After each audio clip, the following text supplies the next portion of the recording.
नमस्कार विद्यार्थी मित्रांनो, कंबाईन मेंटर ऑफिशियलच्या यूट्यूब चॅनलवरती आपलं स्वागत आहे. आपण मागे एक अनाउन्समेंट केली होती की पॉलिटीचे PYQ आहेत तर ते एकत्रितपणे तुमच्यापर्यंत आपण पोहोचू आणि त्याच्यातलं हे पहिलं लेक्चर आज तुमच्यासमोर येते. ही PDF आहे. ही PDF तुम्हाला कंबाईन मेंटर ऑफिशियलच्या ॲपमध्ये स्टडी मटेरियल नावाचा एक सेक्शन आहे, तर तिथून तुम्ही ते डाउनलोड करू शकता. त्याची प्रिंट मारा आणि जे विश्लेषण होईल तर तिथं ते 1 बाय 1 लिहून घेण्याचा प्रयत्न करा.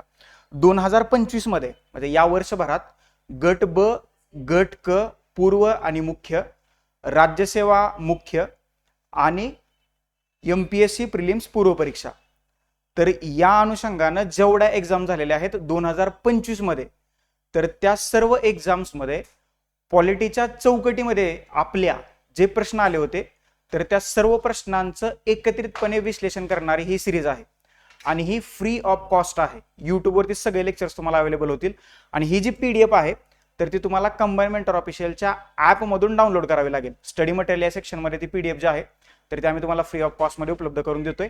तिथून तुम्ही ते डाउनलोड करा, त्याची प्रिंट मारा आणि एक्सप्लेनेशन जे आहे तर तिथं ते लिहून घेण्याचा प्रयत्न करा. या सिरीजच्या माध्यमातून कंबाईनच्या गट ब आणि गट क च्या पूर्व परीक्षेला तुमचे 15 पैकी जास्तीत जास्त कसे प्रश्न बरोबर आणता येतील तर त्या अनुषंगानं अगदी परीक्षाभिमुख परिपूर्ण चर्चा करण्याचा प्रयत्न मी या सिरीज मधून करणार आहे. हे जे लेक्चर आहेत थोडेसे लेंदी होतील, मोठे होतील, परंतु अगदी पहिल्यापासून शेवटपर्यंत हे लेक्चर न विसरता व्यवस्थितपणे पहा. जे काही महत्त्वाचे पॉईंट्स मी तुम्हाला सांगतोय, जे काही स्पष्टीकरण मी तुम्हाला देतोय, जे काही प्रेडिक्टेबल क्वेश्चन्स मी तुमच्यासमोर मांडण्याचा प्रयत्न करतोय, तर ते सगळं तिथं लिहून घ्या आणि एक्झामला जाण्याच्या अगोदर त्याची एकदा उजळणी किंवा रिव्हिजन करा की जेणेकरून परीक्षेला कसा जरी PYQ वरती आधारित प्रश्न विचारला तर तो तुमचा चुकता कामा नये. तर चला 1 बाय 1 सुरुवात करूया. याचं नाव आहे पॉलिटी राऊंडअप 2025. म्हणजे 2024 मध्ये आयोगाच्या झालेल्या सर्व पेपरच्या प्रश्नांचं एकत्रितपणे विश्लेषण आज आपण या सिरीज मधून करतोय. त्याच्यामुळे याचं नाव ठेवलंय पॉलिटी राऊंडअप 2025. त्याचा हा भाग 1 आहे. भाग 1 मध्ये आपण काय काय पाहतोय ते बघा. भाग 1 मध्ये आपण गट ब आणि गट क पूर्व, ओके, पूर्व आणि मुख्य परीक्षेतले जे काही प्रश्न आहेत तर ते एकत्रितपणे ते प्रश्न पाहतोय. आणि गट पार्ट 2 मध्ये आपण राज्यसेवा मुख्य परीक्षा आणि 9 नोव्हेंबरला जी MPSC ची प्रिलिम्स झाली आहे तर त्याच्यात आपल्या चौकटीत बसणारे जे काही प्रश्न आहेत तर त्याचं आपण विश्लेषण पाहणार आहे, बरोबर. आणि माझ्याबद्दल काय सांगायची गरज नाही, तर इथे तुम्हाला माहिती दिली. हा, सगळ्यात महत्त्वाची गोष्ट म्हणजे कंबाईन मेंटर ऑफिशियलचं ऑफिस जे आहे तर पुण्यातल्या सदाशिव पेठेत आता ते सुरुवात झालेलं आहे. हा आपला पत्ता आहे गीताई अपार्टमेंट, पहिला मजला, फ्लॅट क्रमांक 3, हत्ती गणपती चौक, सदाशिव पेठ, पुणे 30. आणि अधिक माहितीसाठी तुम्ही इथं कॉन्टॅक्ट करू शकता की जेणेकरून जर काही तुम्हाला काही गोष्टी नडत असतील किंवा काही क्वेश्चन्स पेपर किंवा काही डिस्कशन वगैरे फॅकल्टी बरोबर करायचं असेल तर हा आमचा आता पत्ता आहे, तिथं तुम्ही येऊन भेटू शकता. आता इथे एक वेगळेपण तुम्हाला दिसेल. काय वेगळेपण आहे मी तुम्हाला दाखवतो. पहिल्यांदा इंडेक्स आहे आणि या इंडेक्समध्ये अभ्यास घटक आणि त्या अभ्यास घटकावरती या PDF मध्ये किती प्रश्न आहेत त्याची माहिती मी तुम्हाला इथे दिलेली आहे. आणि इथं तुम्हाला दिसतंय, इथं मी पॉलिटी PYQ पल्स पुस्तकातील पान क्रमांक दिलाय, पान नंबर दिलाय की जेणेकरून जर का तुम्हाला घटना निर्मिती प्रक्रिया रिवाइज करायचं असेल तर 3 नंबरचं पेज पहा. गट ब आणि गट क पूर्व आणि मुख्य परीक्षेत घटना निर्मिती प्रक्रियेवरती 4 प्रश्न विचारलेले आहेत, हे लक्षात ठेवा. त्याच्यासाठी ही इंडेक्स जी आहे तर ती तुम्हाला मी दिलेली आहे. 1 बाय 1 आपण प्रश्न पाहूया आणि लगेच सुरुवात करूया. राज्यघटनेच्या वैशिष्ट्यावरती एकच प्रश्न विचारलाय, प्रस्तावनेवरती एक प्रश्न विचारलेला आहे, केंद्र राज्य संबंधावरती एक प्रश्न विचारलेला आहे, मूलभूत हक्कावरती 3 प्रश्न आहेत, हे लक्षात ठेवा. त्याच्यानंतर मार्गदर्शक तत्वावरती 2 प्रश्न आहेत, कर्तव्यावरती 2 प्रश्न आहेत, राज्य विधिमंडळ म्हणजे त्याच्यामध्ये विधानसभा, विधान परिषद, समित्या आणि सगळ्याच गोष्टी त्याच्यामध्ये येतात, त्याच्यावरती त्यांनी 6 प्रश्न विचारलेले आहेत. मुख्यमंत्री आणि राज्याचं मंत्रिमंडळ त्याच्यावरती 3 प्रश्न आहेत. राज्यपालावरती कंटिन्युअसली प्रश्न येतात, 5 प्रश्न आहेत. त्याच्यानंतर महाधिवक्त्यावरती 3 प्रश्न आहेत, उच्च न्यायालयावरती 3 प्रश्न आहेत, आयोग किंवा संस्था याच्यावरती 2 प्रश्न आहेत. याच्यामध्ये त्यांनी केंद्रीय निवडणूक आयोग म्हणजे इलेक्शन कमिशन ऑफ इंडिया बद्दल प्रश्न विचारलेला आहे. त्याच्यानंतर जस्ट 1 मिनिट, त्याच्यानंतर त्यांनी घटना दुरुस्ती प्रक्रियेवरती एक प्रश्न विचारलाय आणि सगळ्यात आवडता आपला महत्वाचा टॉपिक पंचायत राजवरती त्यांनी 5 प्रश्न विचारलेले आहेत. खटले, आता हा एक नवीन मी टॉपिक बाहेर काढलाय कारण परमानंद कटरा खटला आणि त्यांनी सरळ सरळ इंदिरा सोहानी खटला याचा उल्लेख केलेला होता. भविष्यात याच्यावरती प्रश्न येऊ शकतात. म्हणजे फंडामेंटल राईट्स मधला राईट टू लाईफचा आर्टिकल नंबर 21 आहे. याच्यावरती आधारित सुप्रीम कोर्टाने डिसिजन दिलेले 40 महत्वाचे खटले आहेत, 40. तर त्याची एक पीडीएफ जी आहे तर ते मी बनवून आपल्या कंबाइनमेंट ऑफिशियलच्या टेलिग्राम चॅनलवरती पोस्ट करतो, ती डाउनलोड करा आणि एकदा वाचून घ्या, म्हणजे कुठल्या घटकाशी संबंधित कुठला खटला आहे हे तुमच्या लक्षात येईल. फक्त आर्टिकल 21 शी संबंधित खटले.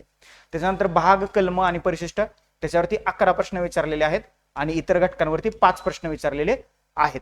आता भाग, कलम आणि परिशिष्ट मी काय केलंय, पॉलिटी PYQ पल्स या पुस्तकामध्ये 204 ते 223 हे जवळजवळ 20 पानं जे आहेत तर ती तुम्हाला भाग, परिशिष्टे आणि कलम याच्याबद्दल तुम्हाला पाहायला मिळतील. म्हणजे या पुस्तकातली जी शेवटची पानं आहेत, ओके, एकदम लास्टला पानं आहेत बघा, हे दिसतात तुम्हाला, की जिथं सगळे आर्टिकल्स, राज्यघटनेतले सगळे भाग आणि सगळे परिशिष्ट मी तुम्हाला एकत्रितपणे देण्याचा प्रयत्न केलेला आहे. तर ती तुम्ही एकदा व्यवस्थितपणे वाचून घ्या की जेणेकरून याची तुम्हाला एक बेसिक आयडिया येऊ शकते. आणि इतर घटक 5 प्रश्न म्हणजे जे आपल्या चौकटीचा भाग नाहीत असे सर्व घटक आपण इतर घटकात टाकलेले आहेत. फक्त हे 18चं टॉपिक आपल्या चौकटीचा भाग आहेत. जर का तुम्ही आपली आयोगाची चौकट पाहिली नसेल तर ती न विसरता पहा. कंबाइनमेंट ऑफिशियलच्या ऍपमध्ये स्टडी मटेरियल या सेक्शनमध्ये ती सुद्धा पीडीएफ तुम्हाला फ्री ऑफ कॉस्ट मध्ये आपण उपलब्ध करून दिलेली आहे आणि पुण्यातल्या सर्व झेरॉक्स सेंटरवरती ती तुम्हाला मिळालेली आहे. जे आपल्या टेस्ट सिरीजला होते तर त्यांना आपण फ्री ऑफ कॉस्ट मध्ये ती पीडीएफ प्रोव्हाइड केलेली आहे. तर ती डाउनलोड करा. हे 18 टॉपिक आहेत आणि या ज्या टॉपिकवरती जास्तीत जास्त प्रश्न विचारलेले आहेत ते टॉपिक अधिक स्ट्रॉंग करण्याचा तुम्ही प्रयत्न करायचा आहे. चला 1 बाय 1 प्रश्नांना सुरुवात करूया की जेणेकरून कमी वेळात तुमचा जास्त अभ्यास होईल. हे लेक्चर कंबाइनमेंट ऑफिशियलच्या युट्यूब चॅनलवरती तुम्हाला फ्री ऑफ कॉस्ट मिळणार आहे. अगदी टॉपिक नुसार डिवायडेशन केलेलं आहे, त्याच्यामुळे इकडे तिकडे जाण्याची काही तुम्हाला गरज नाही पडणार. कुठल्या टॉपिकवरती किती प्रश्न आले ते तुम्हाला सांगितलं आणि कोणत्या टाईपचे प्रश्न आलेत ते आता आपण 1 बाय 1 पाहण्याचा प्रयत्न करूया. पहिला टॉपिक आहे घटना निर्मिती प्रक्रिया. पहिला प्रश्न काय बघा, पीडीएफ तुमच्या सोबत असावी असं मला वाटतंय. खालील व्यक्तीपैकी कोण कॅबिनेट मिशनचे सदस्य नव्हते? मी तुम्हाला सर्वात महत्वाची गोष्ट वारंवार सांगितली की घटना निर्मिती प्रक्रिया जी आहे, घटना निर्मिती प्रक्रिया हा अतिशय महत्वाचा टॉपिक आयोगाच्या दृष्टीनं आहे आणि याच्यावरती प्रश्न विचारल्याशिवाय पॉलिटीचा 15 मार्काचा आयोगाचा कोटा मे बी पूर्ण होत नसेल. त्याच्यामुळे ते त्याच्यावरती सातत्याने आणि वारंवार प्रश्न विचारतात. हा पहिला टॉपिक आहे घटना निर्मिती. याच्या अगोदर कायद्याचा टॉपिक येतो, त्याच्यामध्ये किती कायदे करायचे हे मी तुम्हाला पुढे त्याच्यावरती प्रश्न आल्यानंतर बोलतोच. बघा, खालीलपैकी कोण कॅबिनेट मिशनचा सदस्य नव्हतं त्यांनी विचारले. आता कॅबिनेट मिशनचा कोण सदस्य नव्हतं हे जर का तुम्हाला माहित करून घ्यायचं असेल तर कोण होतं हे माहित असलं पाहिजे सर्वप्रथम तुम्हाला. आता हे कॅबिनेट मिशन जे आहे, बरोबर, म्हणजे घटना निर्माण होण्याचा जो शेवटचा टप्पा आहे, मी तुम्हाला वारंवार सांगितले 1940 नंतरच्या ज्या काही गोष्टी आहेत 1940 पासून 1949 पर्यंतच्या, तर मी याला काय म्हणतोय, घटना निर्मितीच्या प्रक्रियेतला हा शेवटचा टप्पा आहे आणि आयोग याच्यावरती प्रश्न विचारायला सुरुवात केलेली आयोगाने आहे. तर त्याच्यातलंच हे आहे कॅबिनेट मिशन.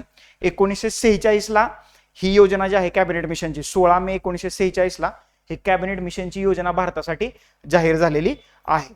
ब्रिटनची जी संसद होती तर त्या ब्रिटनच्या संसदेत या कॅबिनेट मिशनची घोषणा जी होती तर ती 19 फेब्रुवारी 1945 रोजी करण्यात आलेली होती आणि मार्च ते मे 1946 मध्ये हे कॅबिनेट मिशन जे आहे तर ते भारतात आलेलं होतं. आणि त्यांनी काय विचारलं, हे त्रिसदस्यीय होतं. याच्याबद्दल तुम्हाला आयडिया असेल, याच्याबद्दल तुम्ही वाचलंय. तर त्याच्यामध्ये सर स्ट्रॅफर्ड क्रिप्स होते, AV अलेक्झांडर होते आणि लॉर्ड पॅथिक लॉरेन्स ही तिघं लोक त्या कॅबिनेट मिशन मध्ये होते. तर सर विल्यम वूड जे आहेत तर हे कॅबिनेट मिशनचा भाग नव्हते, हे लक्षात ठेवा. पर्याय क्रमांक 1 जे आहे तर हे आपल्या प्रश्नाचं अचूक उत्तर आहे. म्हणजे 1945 ला ब्रिटनच्या संसदेत घोषणा झाली, मार्च ते मे 1946 मध्ये ही तिघं लोक भारतात आली आणि या 3 लोकांनी मिळून भारतासाठी एक योजना जाहीर केली की जिची घोषणा 16 मे 1946 मध्ये करण्यात आलेली आहे. आणि मग पुढे निवडणुका झाल्या आणि बऱ्याचशा गोष्टी घडल्या आणि मग घटनेची निर्मिती झाली, हे तुम्हाला माहित असेल. तर हा आपल्या चौकटीचा भाग आहे. 1940 मध्ये ऑगस्ट प्रस्ताव आला होता, ऑगस्ट ऑफर. म्हणजे मी जे तुम्हाला सांगितलं शेवटचा टप्पा, तर शेवटच्या टप्प्यात काय झालं होतं बघा, शेवटच्या टप्प्यात 1940 पहिला आहे गोष्ट ऑगस्ट ऑफर, ओके, ही आली होती 1940 मध्ये. हे लिहून घ्या हवं तर. घटना निर्मिती प्रक्रियेतला हा शेवटचा टप्पा आहे. ऑगस्ट ऑफर नंतर क्रिप्स मिशन आलं 1942 ला. क्रिप्स मिशन, हे मी फक्त आता शॉर्टकट लिहितो 1942. क्रिप्स मिशनचं वैशिष्ट्य काय आहे, मुस्लिम लीग आणि काँग्रेस ह्या दोन्ही घटकांनी बरोबर हे क्रिप्स मिशन होतं तर ते फेटाळलं किंवा ते नाकारलेलं होतं 1942. नंतर आला वेवेल प्लान. काय आला, वेवेल प्लान, हा कधीला आला, 1945 ला. ओके, हे लक्षात ठेवा 1945 ला हा वेवेल प्लान जो आहे तर तो भारतासाठी आलेला होता बरोबर. आणि प्रश्न याच्यावरती हायरार्की जी आहे 42 ओके सॉरी 40 42 45 याच्यावरती क्रोनॉलॉजिकल ऑर्डर सुद्धा तुम्हाला विचारली जाऊ शकते. मग 1945चं कॅबिनेट मिशन आहे. ओके, कॅबिनेट मिशन इथं फक्त मी लिहितो कॅबिनेट 1945. ओके, आणि मग शेवटी Mountbatten plan, Mountbatten. Okay, ही क्रोनॉलॉजिकल ऑर्डर सुद्धा तुम्हाला विचारली जाऊ शकते. 1947 ला हा माउंट बॅटन प्लान आलेला आहे. म्हणजे ऑगस्ट ऑफर 1940, क्रिप्स योजना 1942, वेवेल प्लान 1945, कॅबिनेट मिशन 1945 आणि माउंट बॅटन योजना 1947. ते आहे अशी क्रोनॉलॉजिकल ऑर्डर तुम्हाला विचारू शकतात. योग्य क्रम कालानुक्रम ओळखा. ओके, इथं एखादा ऑप्शन कट केला जाऊ शकतो, 4 ऑप्शन ऑटोमॅटिकली बनतायत, तर ही क्रोनॉलॉजी लक्षात ठेवा. ओके, समजलं, याच्यावरती प्रश्न असा बनवू शकतो. हा शेवटचा टप्पा आहे आणि मग घटना निर्मिती प्रक्रियेला सुरुवात झालेली आहे. मग 26 नोव्हेंबर 1949 घटना स्वीकारली आणि मग 26 जानेवारी 1950 पासून त्याची प्रत्यक्ष अंमलबजावणी झालेली आपल्याला पाहायला मिळते. मग 26 नोव्हेंबर संविधान दिन या वर्षाची थीम हे मी सगळं तुम्हाला सांगितलेलं आहे. 2015 पासून 26 नोव्हेंबर हा जो दिवस आहे तर संविधान दिन म्हणून सेलिब्रेट केला जातो. त्यालाच अगोदर तो नॅशनल लॉ डे म्हणून सेलिब्रेट केला जात होता. 2025च्या संविधान दिनाची थीम आहे हमारा संविधान हमारा स्वाभिमान. समजलं, आलं लक्षात. पुढे जाऊया. पुढचा प्रश्न बघा काय म्हणतोय. क्वेश्चन नंबर 2, संविधानातील मूलभूत हक्कांच्या तरतुदींचा मसुदा तयार करण्यासाठी स्थापन केलेल्या उपसमितीचे अध्यक्ष कोण होते. काय विचारले तुम्हाला, मूलभूत हक्क तरतुदींचा मसुदा तयार करण्यात आलेल्या उपसमितीचे अध्यक्ष विचारले. अध्यक्ष बरोबर, आलं का लक्षात. राजकुमारी अमृता कौर. मी तुम्हाला वारंवार ज्यावेळेस मी पॉलिटीच्या घटना निर्मिती प्रक्रियेचा टॉपिक समोर येतो आणि त्याच्यामध्ये घटना समितीच्या अंतर्गत ज्या काही 22 समित्या स्थापन करण्यात आलेल्या होत्या, मी तुम्हाला तिथं वारंवार सांगितलंय की ह्या 22 समित्यापैकी फक्त एकाच समितीची अध्यक्ष महिला होती, वृत्तपत्र कक्ष समिती, आणि त्या महिलेचं नाव आहे उषा नाथ सेन. राहिलेल्या 21 समित्यांचे अध्यक्ष पुरुष होते. त्याच्यामुळे 2 ऑप्शन तुमचे इथंच काढतायत. राजकुमारी अमृता कौर गेला, हंसा जीवराज मेहता हे 2 ऑप्शन गेलेले आहेत. 50-50% तुम्ही आला. एक आहे JB कृपलानी आणि दुसरा आहे MR मसानी, मिनू मसानी. तुम्ही हे नाव ऐकलेलं असेल. हे घटना निर्मिती प्रक्रियेमध्ये हे नाव कधीच आपण ऐकलेलं नाहीये. त्याच्यामुळे पर्याय क्रमांक 2 हे गेला. या प्रश्नाचं उत्तर आहे पर्याय क्रमांक 3 JB कृपलानी. ओके, मूलभूत हक्क उपसमितीचे अध्यक्ष JB कृपलानी आपल्याला पाहायला मिळतात. ओके, समजतंय, आलं लक्षात. एकूण 22 समित्या होत्या. त्याच्यामध्ये कार्यपद्धती विषयक 10 समित्या आणि विशिष्ट व्यवहाराशी संबंधित 12 समित्या. हे तुम्ही लक्षात ठेवायचं आहे. आता ह्या राजकुमारी अमृता कौर जे होत्या तर ते कपूरथळा नावाचं संस्थान होतं. ह्या तिथून घटना समितीवरती आलेल्या आपल्याला दिसतात आणि या भारताच्या पहिल्या आरोग्यमंत्री राहिलेल्या आहेत. त्याच्यानंतर हंसा जीवराज मेहता, ज्या 15 महिलांनी किंवा 15 महिला संविधान सभेच्या सदस्य होत्या, त्याच्यातलं हे हंसा जीवराज मेहता जे आहेत तर ते त्याच्या सदस्य आपल्याला पाहायला मिळतात. हरिजन सेवक संघ तुम्ही ऐकलं असेल, त्याच्या त्या उपाध्यक्ष राहिलेल्या आहेत आणि युनायटेड नेशन ह्युमन राईट कमिशनच्या काय राहिलेल्या आहेत, त्या उपाध्यक्ष राहिलेल्या आहेत. हे प्रकर्षाने लक्षात ठेवा. प्रश्न याच्यावरती सुद्धा, फक्त यांच्यावरती सुद्धा प्रश्न विचारला जाऊ शकतो. हंसा जीवराज मेहता आणि राजकुमारी अमृता कौर या 2 महिला आहेत. याच्याबद्दल तुम्हाला माहित असायला पाहिजे. घटना निर्मिती प्रक्रियेमध्ये एकूण 15 महिलांचा सक्रिय सहभाग होता. त्या 15 महिलांची नावं जी आहेत तर तुम्हाला टेलिग्राम चॅनलवरती मी पोस्ट करून दिलेली आहेत. ओके, आता हे मिनू मसानी जे आहेत तर घटना समितीतल्या वेगवेगळ्या 3 समित्यांचे ते सदस्य होते. येते लक्षात, मिनू मसानी. म्हणजे हे नाव जरी तुम्हाला प्रकाश ज्योतात नसलं असलं तरी सुद्धा घटना समितीतल्या 3 वेगवेगळ्या समित्यांचे ते सदस्य असल्याचं आपल्याला पाहायला मिळते. म्हणून या प्रश्नाचं उत्तर आहे जे बी कृपलानी, हे लक्षात ठेवा. ओके, 22 समित्या आणि त्याचे अध्यक्ष हे तुम्हाला माहित असायला पाहिजेत. कमीत कमी त्याच्यात ज्या समितीवरती वारंवार प्रश्न रिपीट झालेला आहे ते तरी लक्षात ठेवण्याचा तुम्ही प्रयत्न करा. त्याच्या बाहेर प्रश्न आयोग विचारणार नाही. टेस्ट सिरीज मध्ये जे 11 टेस्ट झालेत ना, त्याच्यातले जरी तुम्ही पीवायक्यू बाजूला काढले घटना निर्मिती प्रक्रियेतल्या समित्याबद्दल, तरी सुद्धा त्याच्या बाहेर प्रश्न जाण्याची शक्यता खूप कमी आहे. पुढे जाऊया. पुढचा प्रश्न, संविधान सभेबाबत अयोग्य कथन ओळखायचं आहे. हा प्रश्न सर्वांच्याच परिचयाचा आहे.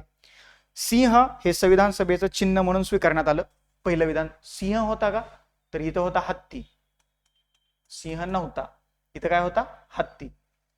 एकच मिनिट, इथं होता हत्ती. त्याच्यामुळे पहिलं विधान जे आहे तर ते चुकीचं आहे. आपल्याला अयोग्य कथन ओळखायचं आहे, त्याच्यामुळे अ चुकीचं आहे. अ कुठं कुठं आहे, तर एकाच ठिकाणी आहे. पर्याय क्रमांक 1च आपल्या प्रश्नाचं उत्तर आहे. वरीलपैकी बघा, बी.एन. राव यांचे संविधान सभेच्या कायदेविषयक सल्लागारपदी नियुक्ती करण्यात आली, हे विधान बरोबर आहे.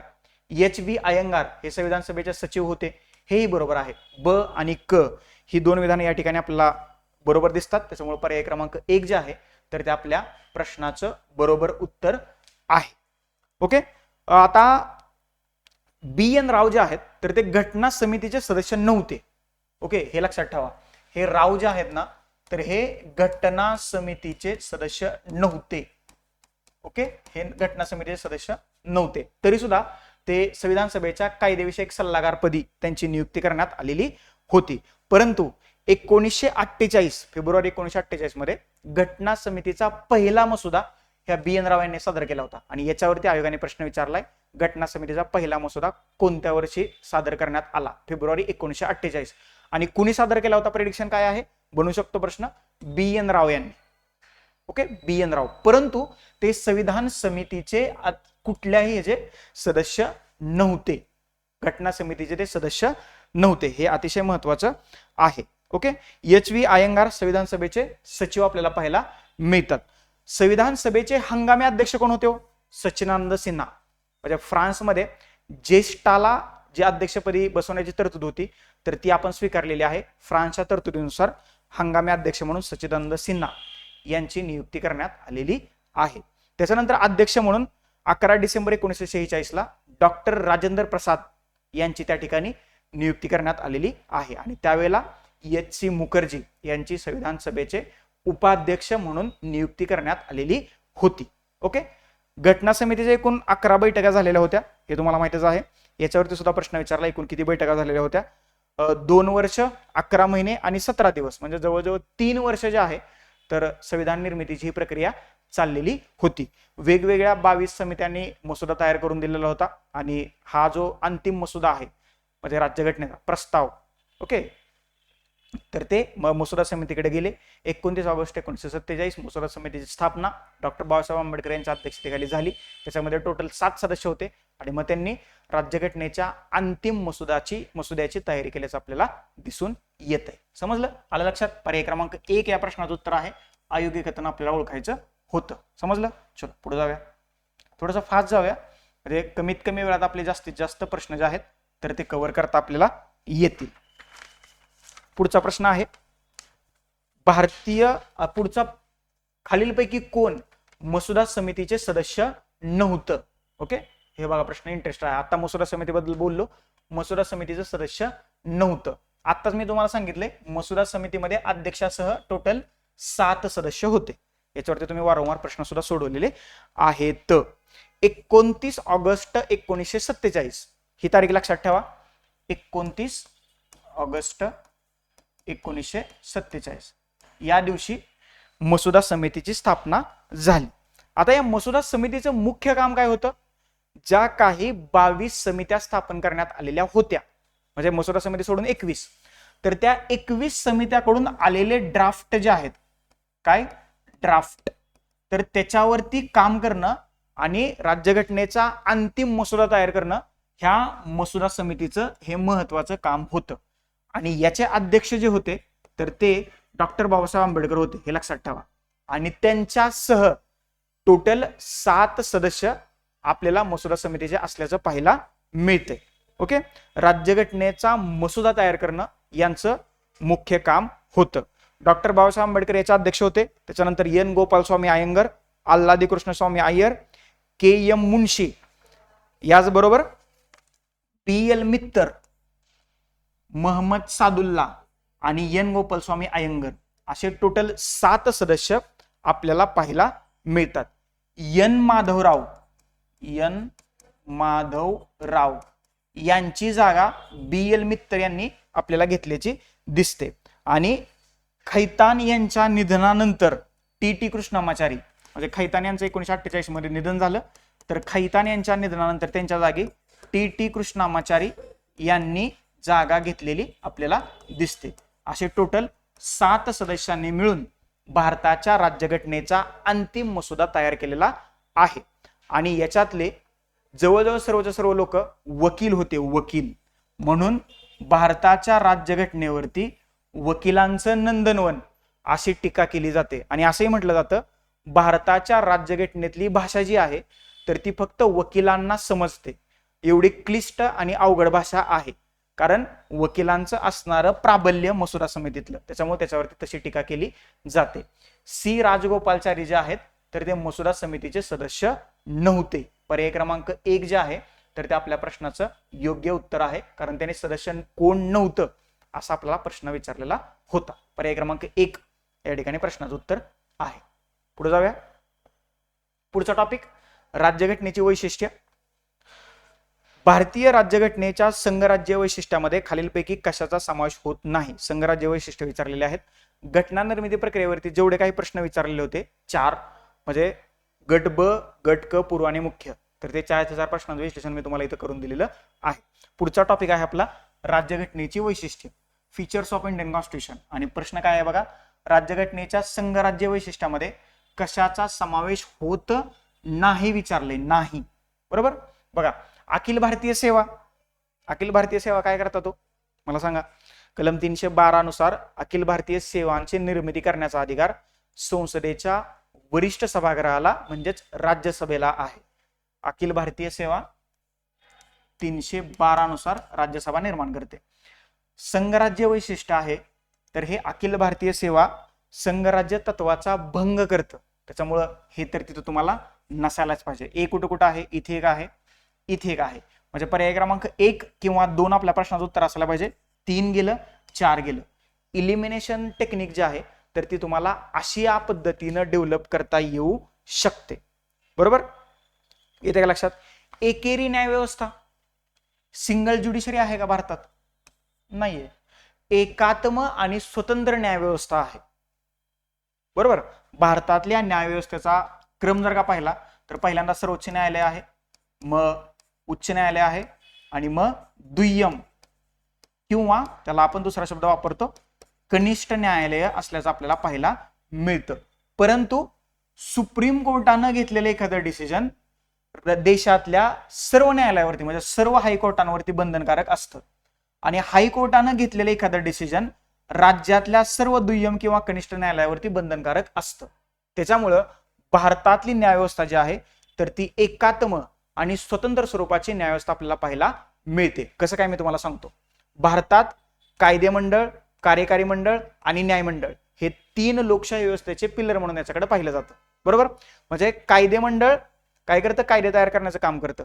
कार्यकारी मंडळ कायदेमंडळानं तयार केलेल्या कायद्याची अंमलबजावणी करण्याचं काम करतं.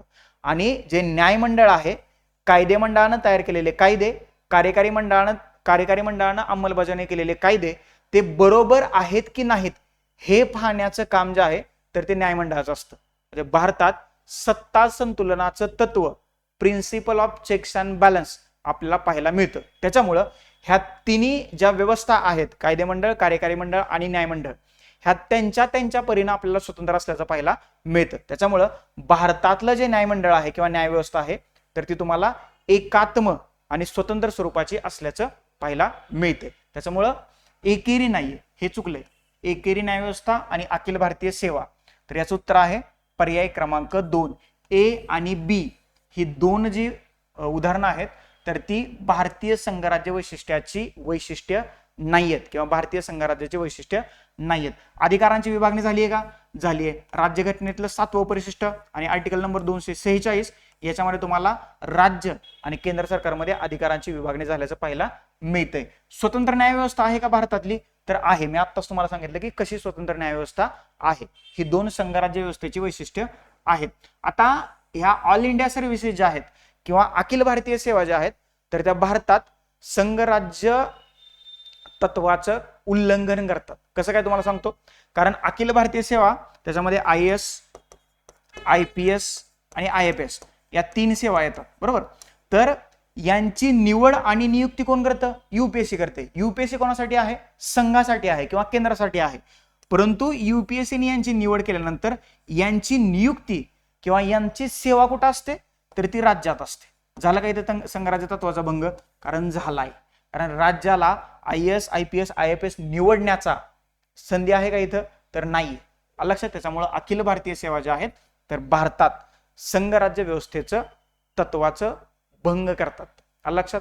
आणि अखिल भारतीय सेवा निर्माण करण्याचा अधिकार राज्यघटनेनं कोणाला दिलाय? राज्यसभेला दिलाय. कलम 312 नुसार राज्यसभेनं असं विधेयक मंजूर केल्यानंतर ते लोकसभेत जातं आणि मग अप्रुव्हल मिळून मग कायदा होऊ शकतो. आलं लक्षात? समजलं? चलो पुढे जाऊया. हे तुम्हाला आता व्यवस्थितपणे समजलं असेल. एकच त्याच्यावरती प्रश्न होता. पुढचा विषय आहे प्रस्तावना. प्रस्तावनेवरती खूप इंटरेस्टिंग प्रश्न येऊन गेलेले आहेत. ते आपण 1 बाय 1 पाहूया. काय म्हणतोय बघा प्रश्न. राज्यघटनेच्या वैशिष्ट्यामध्ये इतर जी काही वैशिष्ट्ये आहेत, रिजिड अँड फ्लेक्झिबल कॉन्स्टिट्यूशन आहे, अधिकारांची विभागणी आहे, फंडामेंटल राईट्स वगैरे, हे सगळं जे आहे तर ते तुम्ही एकदा वाचून घ्या. त्याच्यावरती खूप इन डिटेल किंवा डेप्थ मध्ये त्यांनी अजूनपर्यंत प्रश्न विचारलेला नाही. अशाच स्वरूपाचे त्यांनी प्रश्न विचारलेले आहेत. प्रस्तावना काय म्हणते बघा. भारतीय राज्यघटनेच्या उद्देशिकेमध्ये प्रस्तावना, उद्देशिका, प्रियांबल हे तिन्ही एकाच अर्थाने शब्द वापरले जातात. उद्देशिकेमध्ये समाजवादी आणि धर्मनिरपेक्षता या संज्ञांचा समावेश कोणत्या घटनादुरुस्तीने करण्यात आला? म्हणजे 3 शब्द ऍड केले होते. समाजवादी, धर्मनिरपेक्षता आणि अखंडता. हे लक्षात ठेवा. या 3 शब्दांचा समावेश भारताच्या राज्यघटनेत 1975 ला जी भारतात राष्ट्रीय आणीबाणी लागू करण्यात आली होती त्याच्या पार्श्वभूमीवरती नंतर 1976 मध्ये 42वी घटनादुरुस्ती करण्यात आलेली होती. ओके. आणि त्यावेळेला भारताच्या संविधानाच्या उद्देशपत्रिकेमध्ये किंवा प्रस्तावनेमध्ये किंवा सरनाम्यामध्ये दुरुस्ती करण्यात आली. ती घटनादुरुस्ती आहे 42वी घटनादुरुस्ती 1976. आणि या घटनादुरुस्तीनं समाजवादी, धर्मनिरपेक्ष आणि अखंडता या 3 शब्दांचा समावेश राज्यघटनेत करण्यात आलेला आहे. आता जर का याचा अर्थ सांगत बसलो तर तुम्ही म्हणाल सर पुन्हा तुम्ही मेन्सच एक्सप्लेनेशन इथं द्यायला लागला. सगळ्यांचं मत आहे की थोडं एक्सप्लेनेशन द्या की जेणेकरून आम्हाला प्री ओरिएंटेड अभ्यास करता येईल. मेन्सला आपण याच्यामध्ये इन डिटेलमध्ये पाहूया. फक्त हे 3 शब्द लक्षात ठेवा. याच्यावरती तुम्हाला प्रश्न विचारला जाऊ शकतो. भारताच्या राज्यघटनेचं संविधान जे आहे त्याच्यामध्ये जे काही शब्द आलेले आहेत तर त्याच्या क्रोनॉलॉजीवरती, त्याच्या अचूक क्रमावरती प्रश्न विचारला जाऊ शकतो. म्हणजे आम्ही भारताचे लोक इथपासून ते स्वतः संविधान अर्पण करीत आहोत इथपर्यंत हे तुम्हाला व्यवस्थितपणे क्रम जो आहे तर तो लक्षात असायला पाहिजे. ओके. स्वातंत्र्य कशाचं आहे, उपासना कशाची आहे, बरोबर, ते तुम्हाला माहित असायला पाहिजे.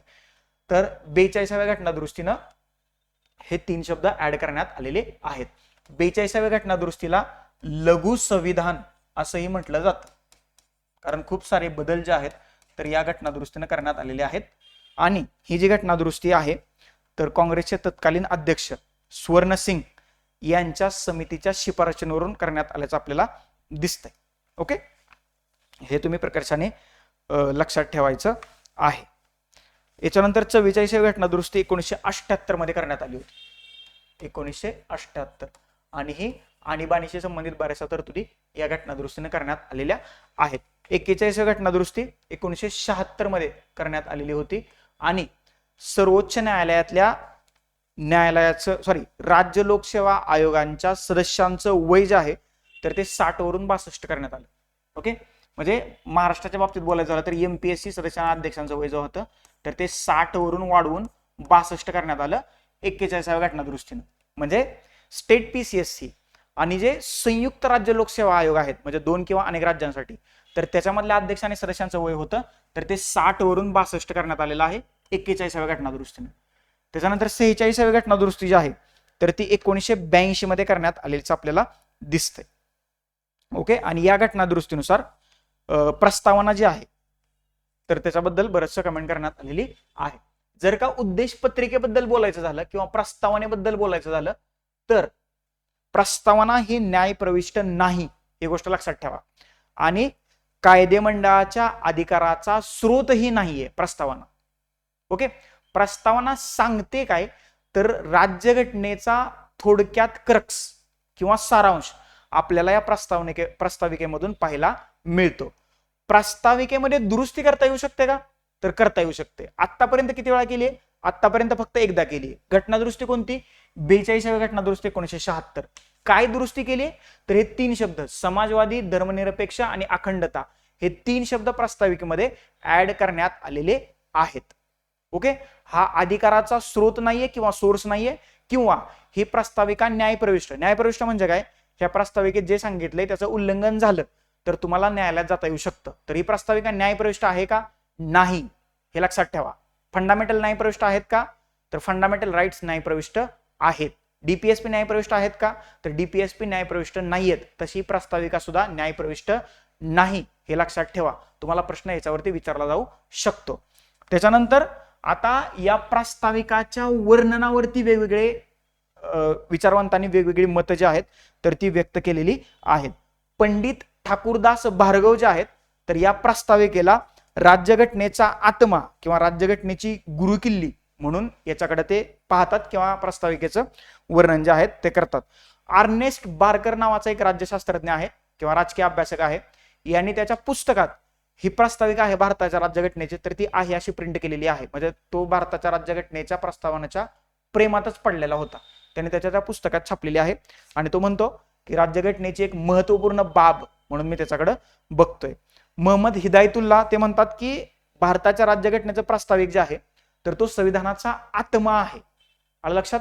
म्हणजे थोडक्यात राज्यघटनेत काय आहे ते जर का आपल्याला समजायचं असेल तर प्रस्ताविक वाचणं गरजेचं आहे. म्हणजे आपण एखादं पुस्तक किती चांगलं आहे तर त्याच्या ते प्रस्ताविकावरून ठरवू शकतं. म्हणजे राज्यघटनेत काय दिलंय किंवा काय म्हटलंय हे जर का तुम्हाला थोडक्यात बघायचं असेल तर प्रस्तावना महत्वाची आहे. म्हणून मोहम्मद हिदायतुल्ला म्हणतात हा संविधानाचा आत्मा आहे.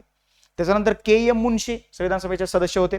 ते म्हणतात राजकीय दृष्टी पुरवतं.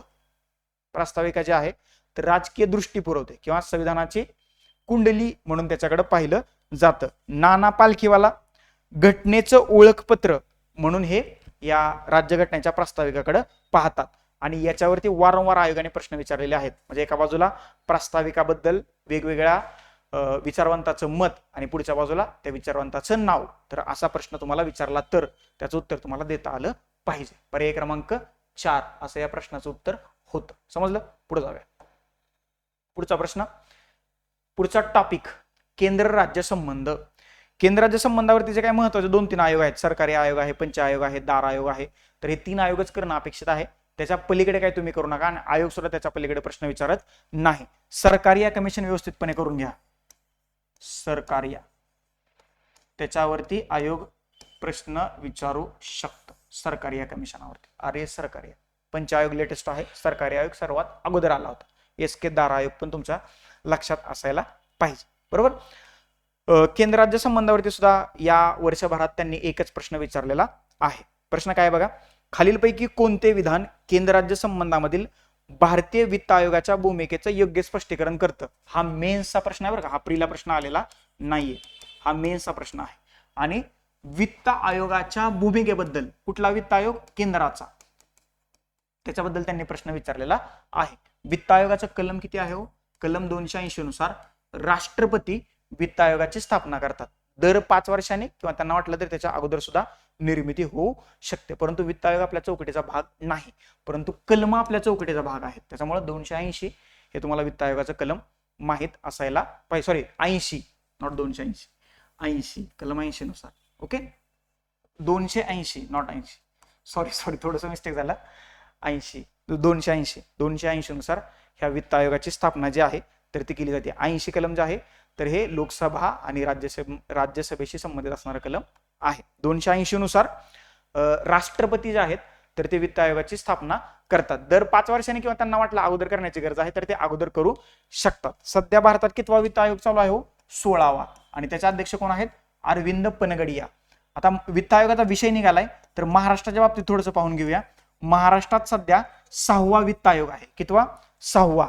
आणि 6व्या वित्त आयोगाचे अध्यक्ष कोण आहेत? महाराष्ट्राच्या बाबतीत बोलतोय मी, नितीन करीर. ओके. देशात 16वा, त्याचे अध्यक्ष अरविंद पनगडिया.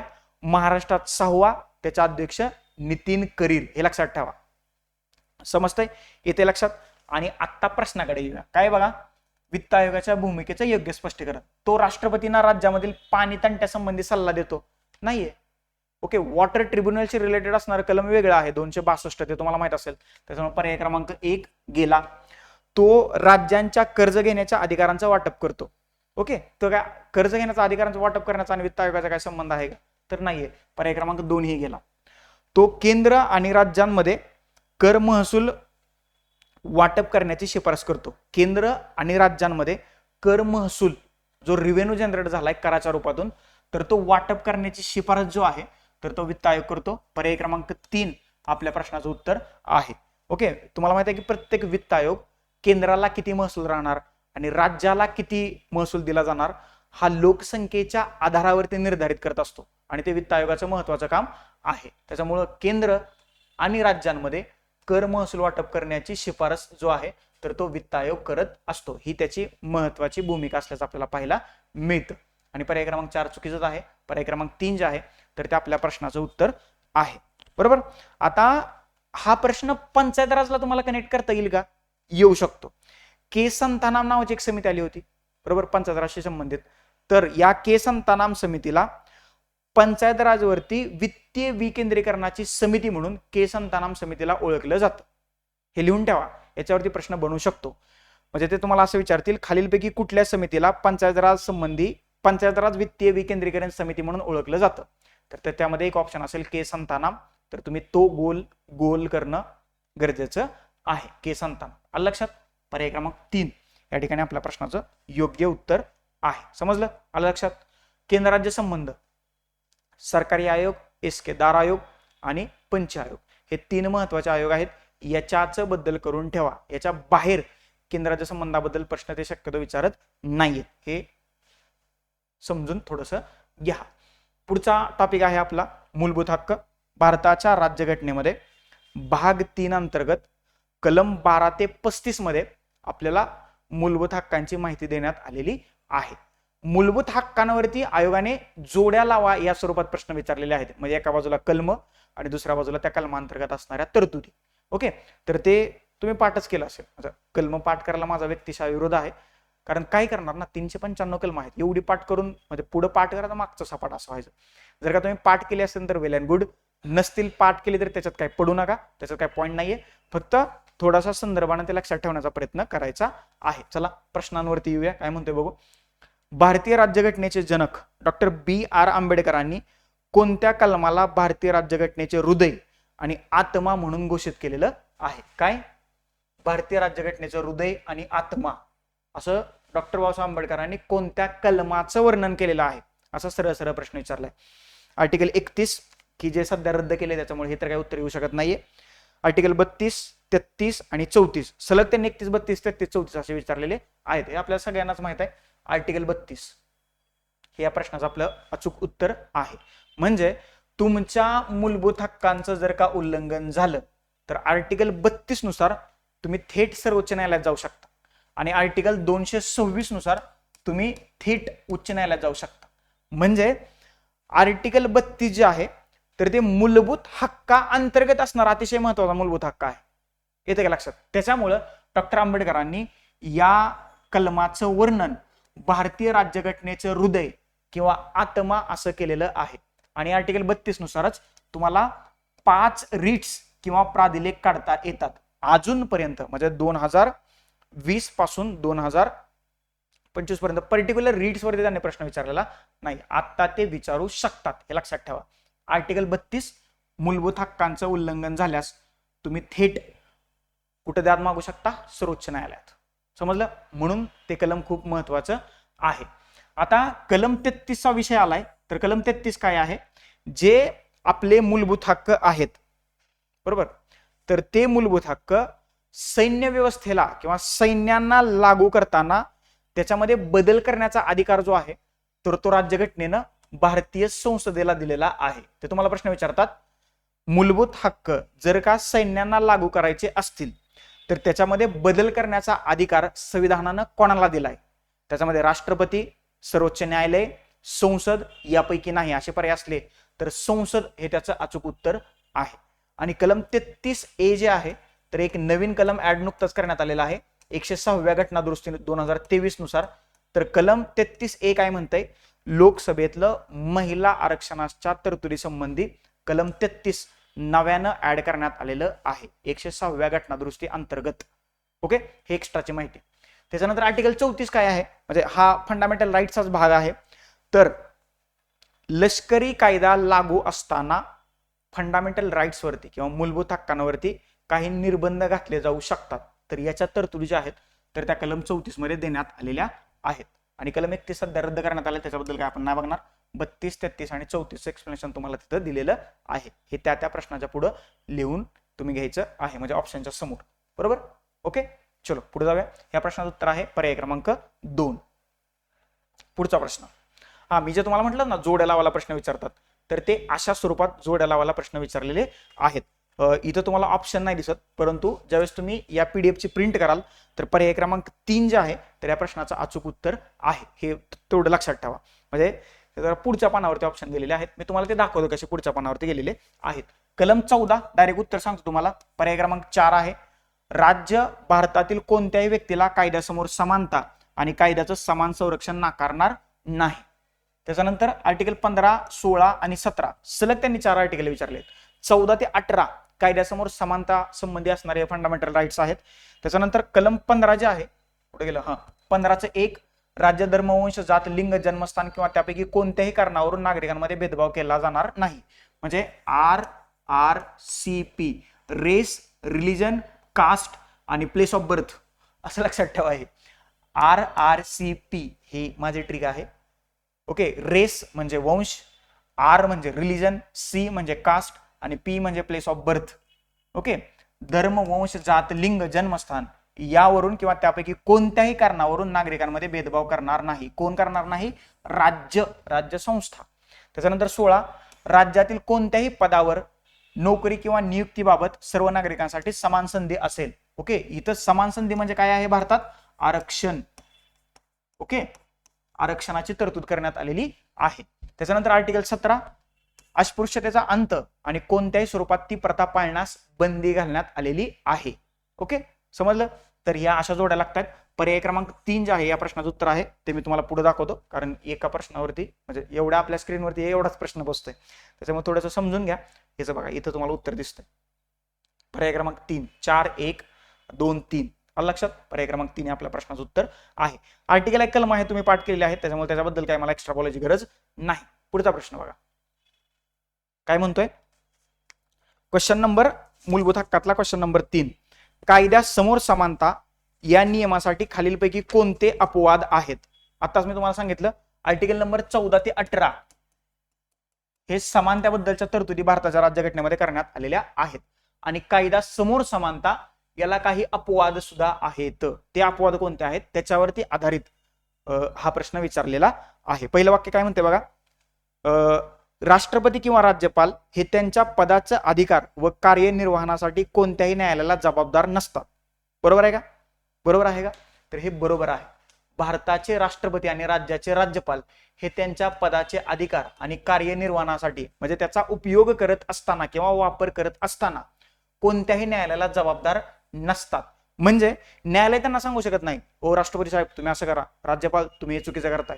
कारण आत्ताच राज्यपाल चर्चेत आहेत ना, एन रवी, स्टॅलिन तर त्यांच्या विरोधात सर्वोच्च न्यायालयात गेले होते.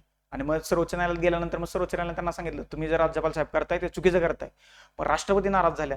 कलम 143 नुसार राष्ट्रपतींनी सर्वोच्च न्यायालयात प्रश्न विचारले 14 किंवा सल्ला मागितला की हे तुम्ही जे करताय ते बरोबर करताय का? तर सर्वोच्च न्यायालय म्हटलं घटनेत जे सांगितले त्याला धरून आम्ही जे करतोय ते बरोबर करतोय. 14 प्रश्न विचारलेले होते. त्याच्यामुळे आर्टिकल नंबर 200 आणि आर्टिकल नंबर 201 सध्या चर्चेत आहेत. त्याच्याबद्दल पुढे आपण डिटेलमध्ये बोलणारच आहोत. बघा पहिलं विधान बरोबर आहे. दुसरं विधान बघा. परदेशी सार्वभौम राजदूत व राजनैतिक अधिकारी यांना दिवाणी व फौजदारी कारवाईपासून मुक्तता मिळते. मिळते का? जर का ते भारतात असतील तर ते मिळते. त्याच्यामुळं हा कायद्यासमोर समानतेला अपवाद आहे. संयुक्त राष्ट्र संघटना व त्याची अभिकरणे यांना राजनैतिक विशेषाधिकार प्राप्त आहेत. आहेत का? तर आहेत. ओके, राजनैतिक विशेषाधिकार त्याला काय म्हणतो आपण इंग्लिशमध्ये? कुठे गेलं? Diplomatic immunity. राजनैतिक विशेषाधिकार, डिप्लोमॅटिक प्रिव्हिलेजेस आहेत तर ते त्यांना प्राप्त आहेत. पर्याय क्रमांक 4 जे आहे तर ते आपल्या प्रश्नाचं योग्य उत्तर आहे. कायद्यासमोर समानतेला हे 3 अपवाद आहेत. ओके, राष्ट्रपती आणि राज्यपाल यांच्या कार्यकाळात त्यांच्या विरोधात फौजदारी कार्यवाही करता येत नाही आणि दिवाणी कार्यवाही करायची असेल तर त्यांना 3 महिन्याची पूर्व नोटीस द्यावी लागते कार्यकाळ संपल्यानंतर मग काहीतरी करता येतं. आता याच्यावरती प्रश्न कसा बनू शकतो ते बघा. आता कायद्यापुढे समानता जी आहे किंवा कायद्यासमोर समानता जी आहे हे तत्व आपण ब्रिटनकडून घेतलंय, ब्रिटिश राज्यघटनेकडून घेतलेलं आहे.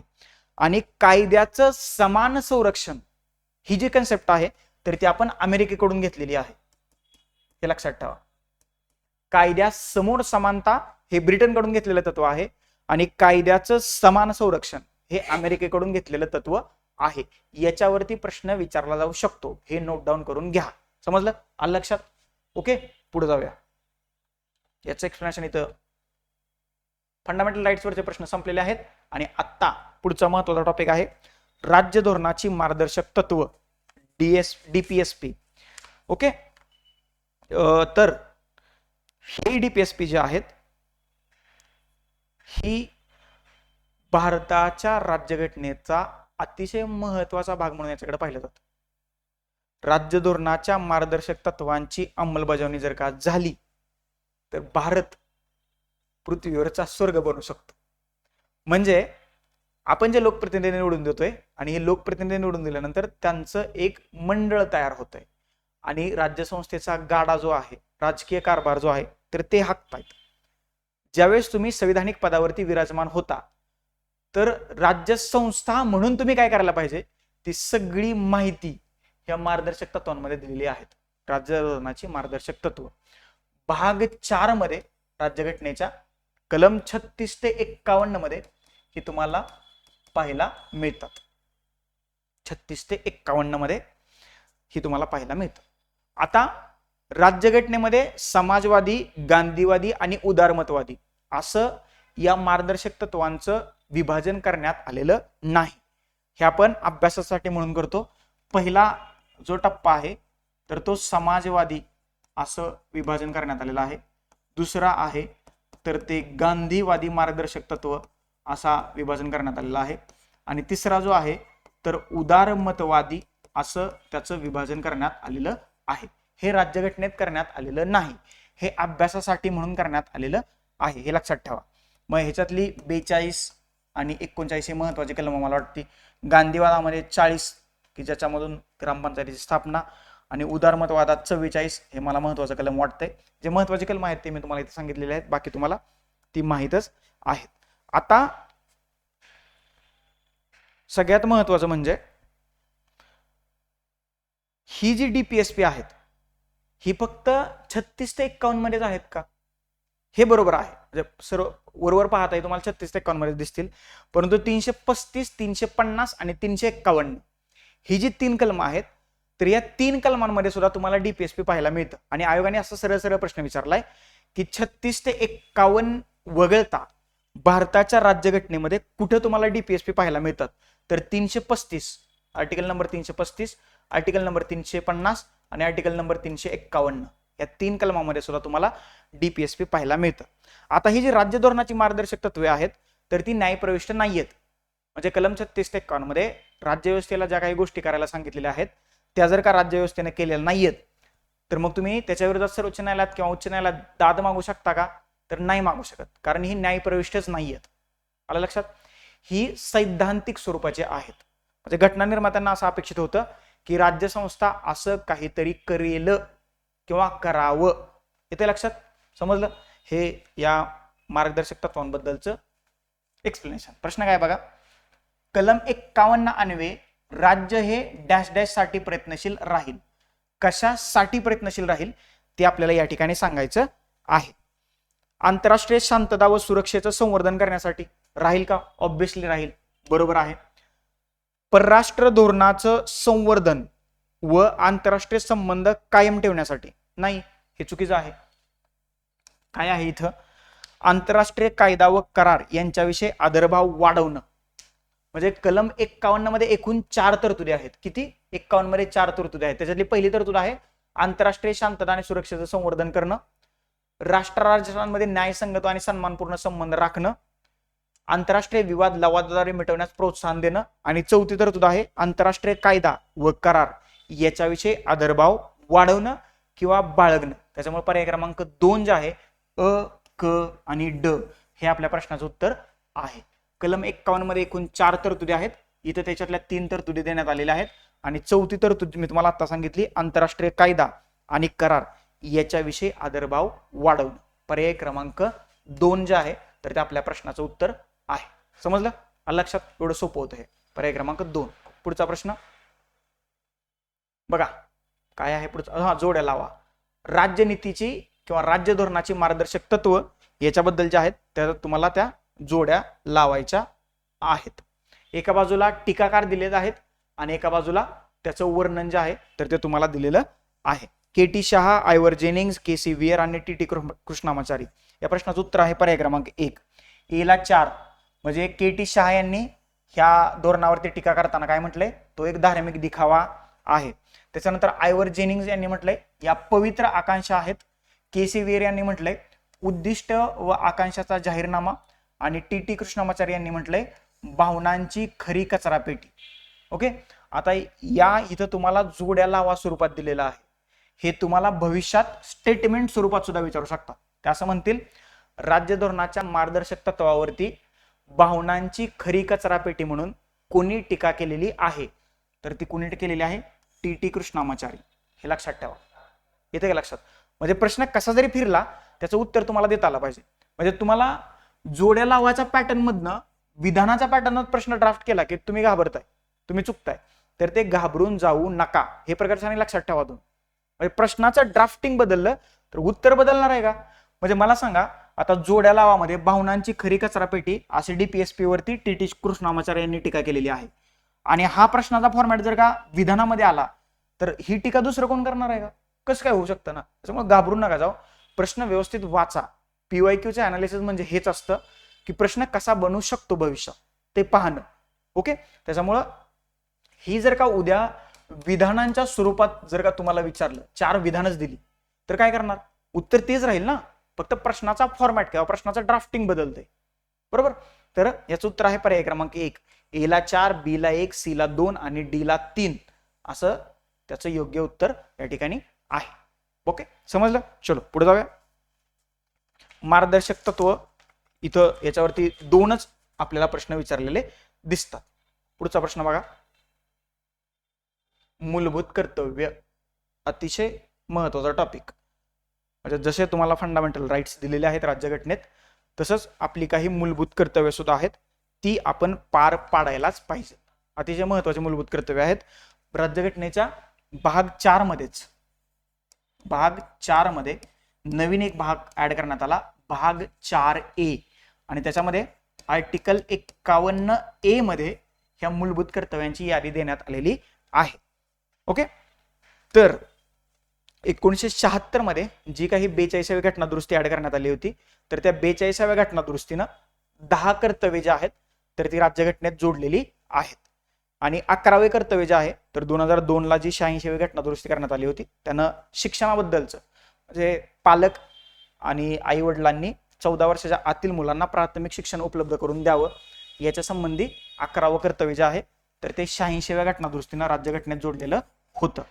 सरदार स्वर्णसिंग समितीच्या शिफारशींवरून, आता सरदार स्वर्णसिंग कोण आहेत तर काँग्रेसचे तत्कालीन अध्यक्ष होते, त्यांच्या अध्यक्षतेखाली एक समिती स्थापन करण्यात आली होती आणि त्या समितीच्या शिफारशींवरनं ही 10 कर्तव्य राज्यघटनेत जोडलेली आहेत. तर त्यावेळेस चर्चा चालू होती मतदान करणं आणि कर भरणं ही 2 कर्तव्य समाविष्ट असावीत का. ज्या वेळेस ह्या सुवर्णसिंग समितीने शिफारस केलेली होती तर त्यावेळेस या 2 कर्तव्यांचा अंतर्भाव होता, मतदान करणं आणि कर भरणं. परंतु ज्यावेळेस अंतिम मसुदा तयार झाला 42व्या घटना दुरुस्तीचा त्यावेळेस मात्र मतदान करणं आणि कर भरणं ही दोन कर्तव्य वगळली. म्हणजे त्यावेळेस त्यांना वाटलं की लोक भारतातली शहाणी आहेत, ती मतदान करतील आणि कर सुद्धा भरतील. ओके, त्यांना माहित नव्हतं भविष्य काय आहे ते आत्ता कर्तव्य आपली पार पाडायला आपण कचरतोय. ओके, तर मग आता भारताच्या राज्यघटनेमध्ये सध्या 11 मूलभूत कर्तव्य असल्याचं आपल्याला दिसतंय. ओके, तर 11 मूलभूत कर्तव्य तिथं आपल्याला पाहायला मिळतं.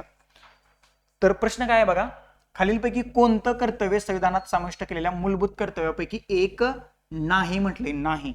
संविधानाचं पालन करायचं आहे का? आपल्याला करायचं आहे, त्याच्यामुळे हे कर्तव्य आहे. भारतीय लोकांमध्ये सामंजस्य वाढवायचं आहे का? तर वाढवायचं आहे. वेळेवर कर भरतोय का आपण? म्हणजे भरला पाहिजे, परंतु हे मूलभूत कर्तव्य नाहीये. पर्याय क्रमांक 3 जे आहे तर ते आपल्या प्रश्नाचं उत्तर आहे.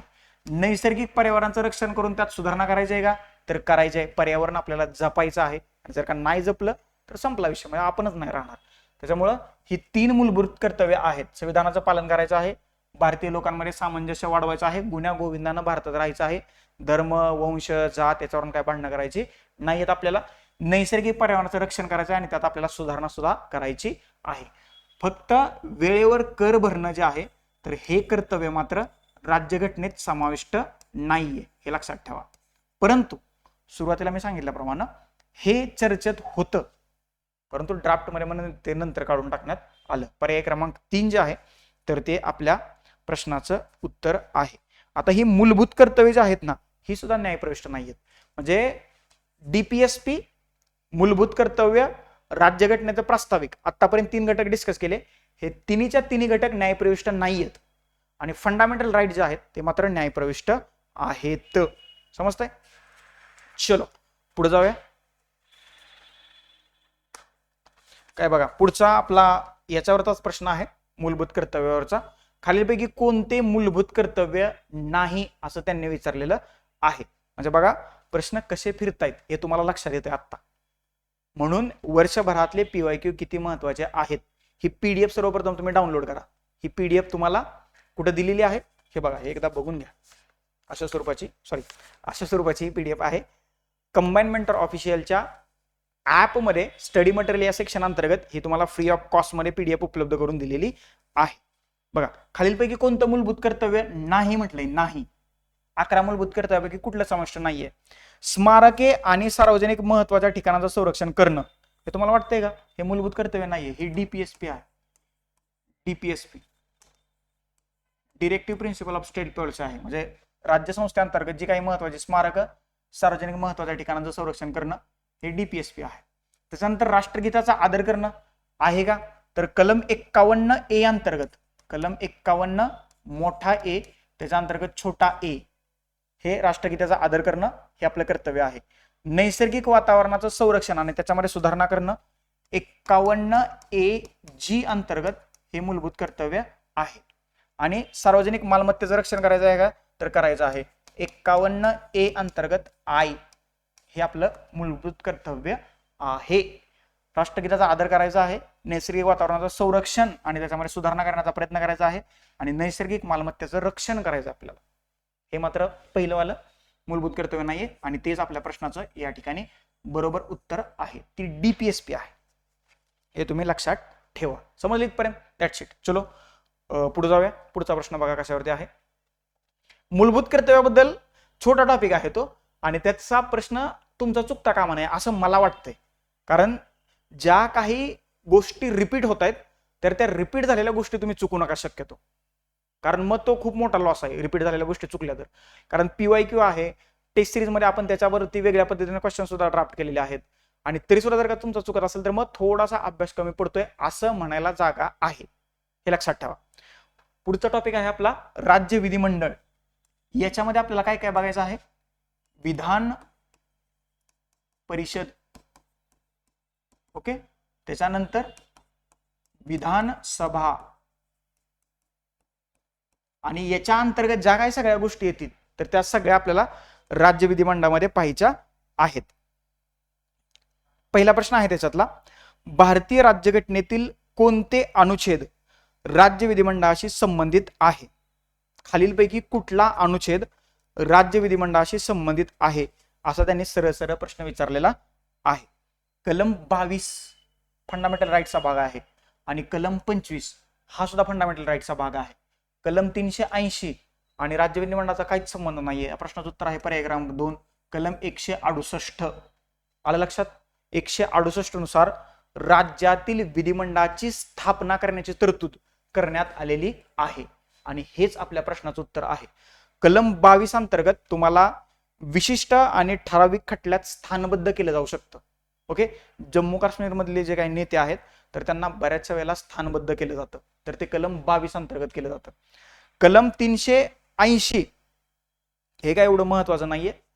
त्याच्यानंतर कलम 25 जे आहे तर त्याच्यामध्ये तुम्हाला धार्मिक स्वातंत्र्याबद्दलच्या तरतुदी देण्यात आलेल्या आहेत.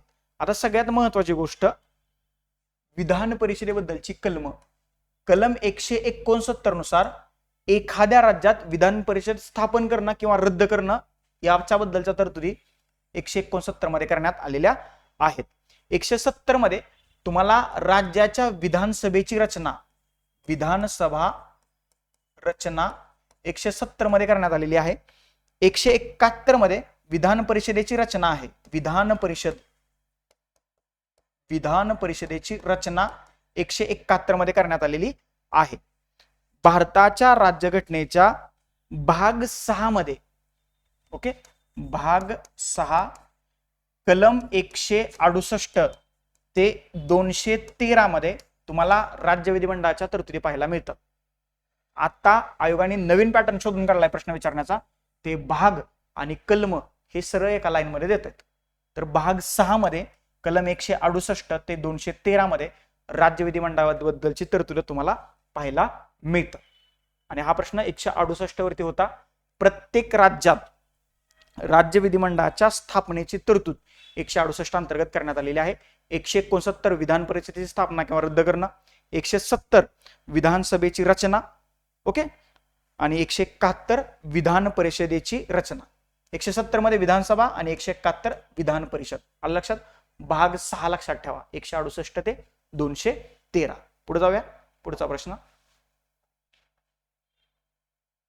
खालीलपैकी कोणत्या राज्यात, सगळ्यांचा आवडता प्रश्न आहे, कोणत्या राज्यात द्विगृही विधिमंडळ आहे? डायरेक्ट याचं उत्तर सांगतो. आंध्र प्रदेश, बिहार, कर्नाटक, महाराष्ट्र, तेलंगणा आणि उत्तर प्रदेश. देशातल्या 28 राज्यांपैकी 6 राज्यात राज्य विधिमंडळाचं दुसरं सभागृह अस्तित्वात आहे. कुठलं? विधान परिषद. विधान परिषद टेस्ट सिरीज मध्ये याच्यावरती मी प्रश्न ड्राफ्ट केला होता चांगल्या पद्धतीने. किती जणांचा बरोबर आलेला आहे कमेंट बॉक्स मध्ये कमेंट करा. बरोबर. तर आता याच्या कलमांबद्दल जर का पाहायचं झालं, 169 नुसार विधान परिषदेची स्थापना किंवा रद्द करण्याची तरतूद आहे. 171 मध्ये विधान परिषदेच्या रचनेची माहिती दिली आहे आणि 172 मध्ये विधान परिषदेच्या कालावधीबद्दल तरतुदी करण्यात आलेल्या आहेत. अजून एकदा सांगतो, 169 नुसार विधान परिषदेची स्थापना किंवा रद्द केली जाऊ शकते. 171 मध्ये विधान परिषदेची रचना देण्यात आलेली आहे आणि 172 मध्ये विधान परिषदेचा कालावधी देण्यात आलेला आहे. किती कालावधी आहे? 6 वर्ष एवढा आहे. समजलं? आलं लक्षात? विधान परिषदेची सदस्य संख्या जी आहे तर ती विधानसभेच्या सदस्य संख्येच्या 1/3 असावी लागते किंवा किमान 40 असायला पाहिजे. हे लक्षात ठेवा. आता कुठल्या राज्यातल्या विधानसभेची सदस्य संख्या किती आहे हे मी तुम्हाला शॉर्टकटमध्ये लिहून देऊ शकतो. तेलंगणामध्ये बघा, मी थोडक्यात लिहितो. तेलंगणामध्ये आहे 40. त्याच्यानंतर एपी मध्ये, आंध्र प्रदेशमध्ये आहे 58. हे लक्षात ठेवा. त्याच्यानंतर बीएच म्हणजे बिहार, बिहारमध्ये आहे 75. के म्हणजे कर्नाटकमध्ये आहे 75. एमएच म्हणजे महाराष्ट्रामध्ये आहे 78 आणि यूपी म्हणजे उत्तर प्रदेशमध्ये आहे 100. याच्यावरती आयोगाने प्रश्न विचारलाय. म्हणजे ते वरून खाली विचारतील किंवा खालून वर विचारतील, कसंही विचारू द्या, हा क्रम लक्षात ठेवा. तेलंगणामध्ये 40, आंध्र प्रदेशमध्ये 58, बिहारमध्ये 75, कर्नाटकमध्ये सुद्धा 75 आहे. मी 78 लिहिले, सांगताना मी 75 सांगितलं होतं, मला माहिती आहे. कर्नाटकमध्ये 75 आणि महाराष्ट्रामध्ये 78, उत्तर प्रदेशमध्ये 100. म्हणजे त्यांनी चढता क्रम किंवा उतरता क्रम विचारला तर हे तुमच्या लक्षात असायला पाहिजे. 6 राज्य आहेत, बिहार आणि कर्नाटक आता तुम्ही म्हणणार हे दोन्ही सेमच आहे, तर अल्फाबेटिकल ऑर्डरनुसार गेला तर बी पहिल्यांदा येते, त्याच्यामुळे ते पहिल्यांदा घेतले आणि के नंतर येतं, त्याच्यामुळे हे तुम्ही असं लक्षात ठेवू शकता. परंतु ते हे कर्नाटक किंवा बिहार दोन्हीपैकी एक काहीतरी घेतील, ते तुम्हाला लक्षात येईल. ओके. आता महाराष्ट्रात ज्या विधान परिषदेच्या 78 जागा आहेत ना, तर त्याच्यातल्या 66 जागा ह्या इलेक्टेड असतात. कशा? इलेक्टेड. आणि 12 जागा आहेत तर त्या नॉमिनेटेड असतात. हे लक्षात ठेवा. म्हणजे 78चं डिवायडेशन 66 इलेक्टेड आणि 12 नॉमिनेटेड असतात. ओके. आता मी तुम्हाला ते पुढे सांगतो की नॉमिनेटेड मध्ये किंवा ह्या 78 जागा कशा भरल्या जातात हे लक्षात आलं. ही 6 राज्य लक्षात ठेवा. आता थोडंसं विधान परिषदेच्या रचनेबद्दल बोलूया. एकच मिनिट, सॉरी 1/12 जागा ज्या आहेत, 1/12 जागा ह्या शिक्षक मतदारसंघातून भरल्या जातात. दुसऱ्या 1/12 ज्या आहेत तर त्या पदवीधर मतदारसंघातून भरल्या जातात. हे लक्षात ठेवा.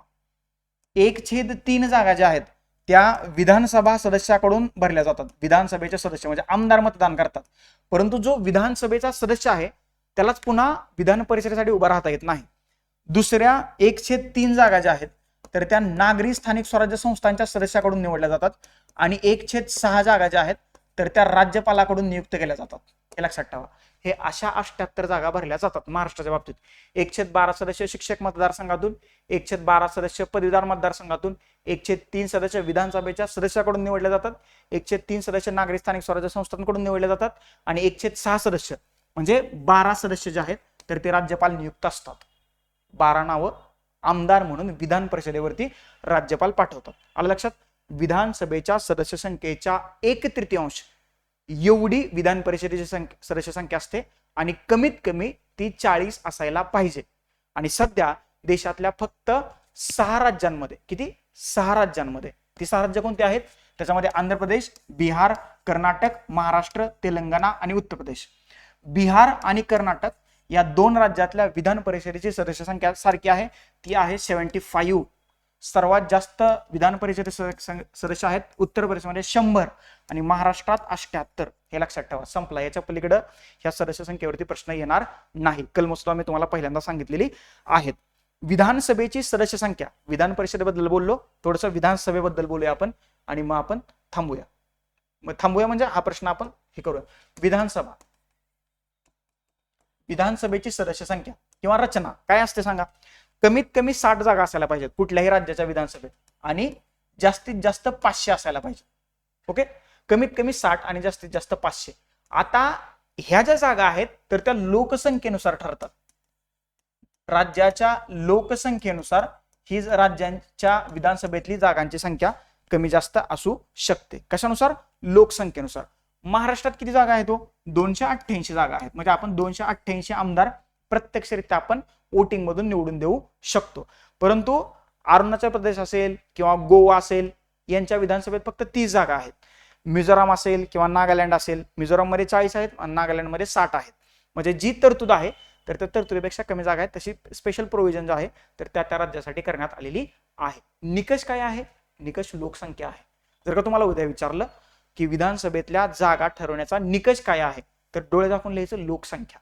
लोकसंख्येनुसार या जागेमध्ये तुम्हाला कमी जास्त झाल्याचं आपल्याला पाहायला मिळतंय. विधानसभेच्या जागेबद्दलची ही तरतूद इथं तुम्हाला सांगितलेली आहे. समजलं? ही 6 राज्य विधान परिषद कुठं कुठं आहे ते मी तुम्हाला सांगितलेलं आहे.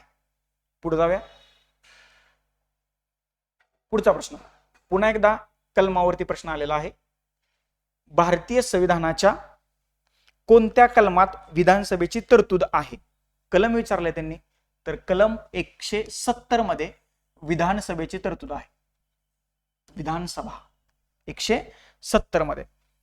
172 मध्ये राज्य विधिमंडळाचा कालावधी, कशाचा? राज्य विधिमंडळाचा कालावधी देण्यात आलेला आहे. हे लक्षात ठेवा. 172 मध्ये. 171 जे आहे तर त्याच्यामध्ये विधान परिषदेची रचना, कशाची? विधान परिषदेची रचना वरती सांगितलं होतं 171 मध्ये देण्यात आलेली आहे. ओके. 173 मध्ये जर का तुम्हाला राज्य विधिमंडळाचं सदस्य व्हायचं असेल, कशाचं? राज्य विधिमंडळाचं, तर त्याची पात्रता जी आहे तर ती 173 मध्ये देण्यात आलेली आहे. ही कलम, ही हायरार्की 168 ते 213 राज्यघटनेचा भाग 6 ह्या तुम्हाला राज्य विधिमंडळाच्या तरतुदी इथं पाहायला मिळतात आणि त्याच्यातली जी काही कलमं इथं आपल्याला पाहायला मिळत आहेत. विधान परिषदेच्या पात्रतेसाठी वय तुम्हाला किती असायला पाहिजे? 30 वर्ष. ओके. आणि विधानसभेसाठी 25 वर्ष हे तुम्हाला वय असावं लागतं आणि राज्यपाल व्हायचं असेल तर 35. ओके, समजलंय? येते का लक्षात? राज्यपाल व्हायला खूप काही करावं लागतं हे लक्षात ठेवा. या प्रश्नाचं उत्तर आहे पर्याय क्रमांक 1 कलम 170. पुढे जाऊया. पुढचा प्रश्न. योग्य जोड्या आपल्याला जुळवायच्या आहेत. बघा, परीक्षेत जोड्या जुळल्या तर तुम्हाला मार्क मिळतील, चुकल्या तर मार्क मिळणार नाही. आयुष्यात जोड्या चुकल्या तर काय काय होऊ शकतं. तर त्या अनुषंगानं जोड्या तुम्हाला नीट जुळवता आल्या पाहिजेत परीक्षेत आणि आयुष्यात. एका बाजूला तुम्हाला काही तरतूद दिलेत आणि दुसऱ्या बाजूला त्याच्याबद्दलची माहिती दिली आहे. विधानसभेचा कार्यकाल, ग्रामसभेचा अध्यक्ष, विधान परिषदेचा कार्यकाल आणि मंत्रिमंडळाचा प्रमुख. विधानसभेचा कार्यकाल किती वर्षाचा असतो? 5 वर्षाचा आहे. ग्रामसभेचा अध्यक्ष कोण असतो? सरपंच असतो. विधान परिषदेचा कार्यकाल काय आहे? ते स्थायी सभागृह आहे. मंत्रिमंडळाचा प्रमुख कोण असतो? मुख्यमंत्री असतो. हे इथं जोड्या लागल्या. याचं उत्तर इथं तुम्हाला खाली दिसतंय. पर्याय क्रमांक 2 इथं तुम्हाला दिसेल स्क्रीनवरती. एवढंच येतं, एवढंच बघा. पर्याय क्रमांक 2 या प्रश्नाचं उत्तर आहे. नोट डाऊन करून ठेवा. ओके. 163 राज्यपालाला सहाय्य आणि सल्ला देण्यासाठी मुख्यमंत्र्याच्या नेतृत्वाखालील मंत्रिमंडळ असेल. मंत्रिमंडळ 163 म्हणजे शॉर्टकट लिहितोय मी. राज्यपालाला सहाय्य आणि सल्ला देण्यासाठी मंत्रिमंडळ आणि त्याचा प्रमुख कोण असतो? मंत्रिमंडळाचा हा मुख्यमंत्री असतो. मुख्यमंत्री. येते का लक्षात? 167 मध्ये काय दिले? राज्यपालांना माहिती देण्यासंदर्भात मुख्यमंत्र्याचं कर्तव्य. 167 मध्ये राज्यपालांना मी काय लिहितो? सीएम ची कर्तव्य 167 मध्ये. आणि पर्टिक्युलर याही कलमावरती प्रश्न आला. राज्यपालांना माहिती देण्यासंबंधीचं मुख्यमंत्र्याचं कर्तव्य 167 मध्ये सांगण्यात आलेलं आहे. 167 अतिशय महत्वाचा कलम आहे. याच्यावरती वेगळा प्रश्न आयोगाने 2-3 वेळा विचारला. बरोबर. अजून तुम्हाला मी 2-3 महत्वाची कलम सांगतोय. 200 हे लक्षात ठेवा. विधेयक राखून ठेवण्याचा अधिकार जो आहे तर कलम 200 नुसार राज्याच्या राज्यपालाला दिलाय. बरोबर. राष्ट्रपतीच्या परवानगीसाठी. 201 नुसार 200 नुसार राज्यपालानं जे विधेयक राष्ट्रपतीसाठी राखून ठेवलेलं आहे तर त्याच्याबद्दल कार्यवाही करण्याचा अधिकार 201 नुसार भारताच्या राष्ट्रपतीला देण्यात आला. त्याच्यामुळे सध्या ही 2 कलम चर्चेत आहेत. 200 आणि 201. 202 काय म्हणतंय? राज्याचं बजेट म्हणजे राज्याचा अर्थसंकल्पाची तरतूद कलम 202 मध्ये करण्यात आलेली आहे. ही 3 कलम लक्षात ठेवणं गरजेचं आहे. आणि पर्याय क्रमांक 2 जे आहे तर या प्रश्नाचं अचूक उत्तर आहे. इथं तुम्हाला दाखवतो लगेच. हे बघा पर्याय क्रमांक 2. याला टिक मार्क करून ठेवा. पुढचा प्रश्न. कलम 168 शी संबंधित नसणारं विधान आपल्याला शोधायचं आहे. काय प्रश्न बघा. खालीलपैकी कोणतं विधान कलम 168 शी संबंधित नाही म्हटले? नाही. बघा 168 मध्ये राज्य विधिमंडळाच्या स्थापनेची तरतूद 168 मध्ये करण्यात आलेली आहे. हे तर तुम्हाला माहित आहे. याच्याबद्दल मी तुम्हाला सुरुवातीला सांगितले. काय म्हणते बघा. प्रत्येक राज्यासाठी एक कायदेमंडळ असेल ज्यामध्ये राज्यपाल असतील. 168 शी संबंधित नाहीये. पहिले विधान आहे प्रत्येक राज्यासाठी एक कायदेमंडळ असेल ज्यामध्ये राज्यपाल असतील. म्हणजे जर का एखाद्या राज्यामध्ये द्विगृही सभागृह आहे तर त्याच्यामध्ये विधानसभा, ओके, हे एक सभागृह असेल. दुसरं सभागृह असेल विधान परिषद आणि विधान परिषद आणि तिसरं कोण असेल? तिसरं असतील त्याच्यात राज्यपाल. राज्यपाल पुढे आपण राज्यपालाबद्दल माहिती बघणार आहोत. विधानसभा, विधान परिषद आणि राज्यपाल. संसदेच्या बाबतीत काय आहे? असंच आहे सेम. विधानसभेच्या ऐवजी लोकसभा, विधान परिषदेच्या ऐवजी राज्यसभा आणि राज्यपालाच्या ऐवजी राष्ट्रपती. संसद सेमच आहे. 168 मध्ये सांगितलंय की प्रत्येक राज्यासाठी एक कायदेमंडळ असेल की ज्यामध्ये राज्यपाल असतील. पुढे काय बघा. बिहार, महाराष्ट्र, कर्नाटक, उत्तर प्रदेश या राज्यामध्ये 2 सभागृह असतील. 168 मध्ये सांगितलंय का? आहे. भारतातल्या 6 राज्यांमध्ये विधान परिषद आहे आणि त्याच्यातली जी 4 राज्य दिली त्यांनी बिहार, महाराष्ट्र, कर्नाटक, उत्तर प्रदेश. राहिलं कुठलं? आंध्र प्रदेश आणि तेलंगणा. 6 राज्य. बरोबर आहे का? तर 1 आणि 2 बरोबर आहेत. तिसरं विधान बघा. जेथं राज्याच्या कायदेमंडळाची 2 सभागृह असतील तेथं एक विधान परिषद आणि दुसरं विधानसभा म्हणून ओळखलं जाईल. आत्ताच मी तुम्हाला सांगितलंय विधान परिषद आणि विधान परिषद आणि विधानसभा, संपला विषय. आलं लक्षात? तर हेही बरोबर आहे. जेथे फक्त एकच सभागृह असेल तिथं त्याला विधान परिषद म्हणून ओळखलं जाईल.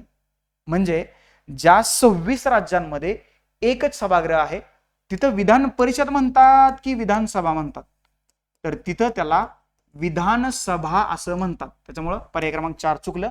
हे 168 मध्ये नाहीये आणि तेच आपल्या प्रश्नाचं योग्य उत्तर आहे. म्हणजे हे विधान चुकीचं आहे.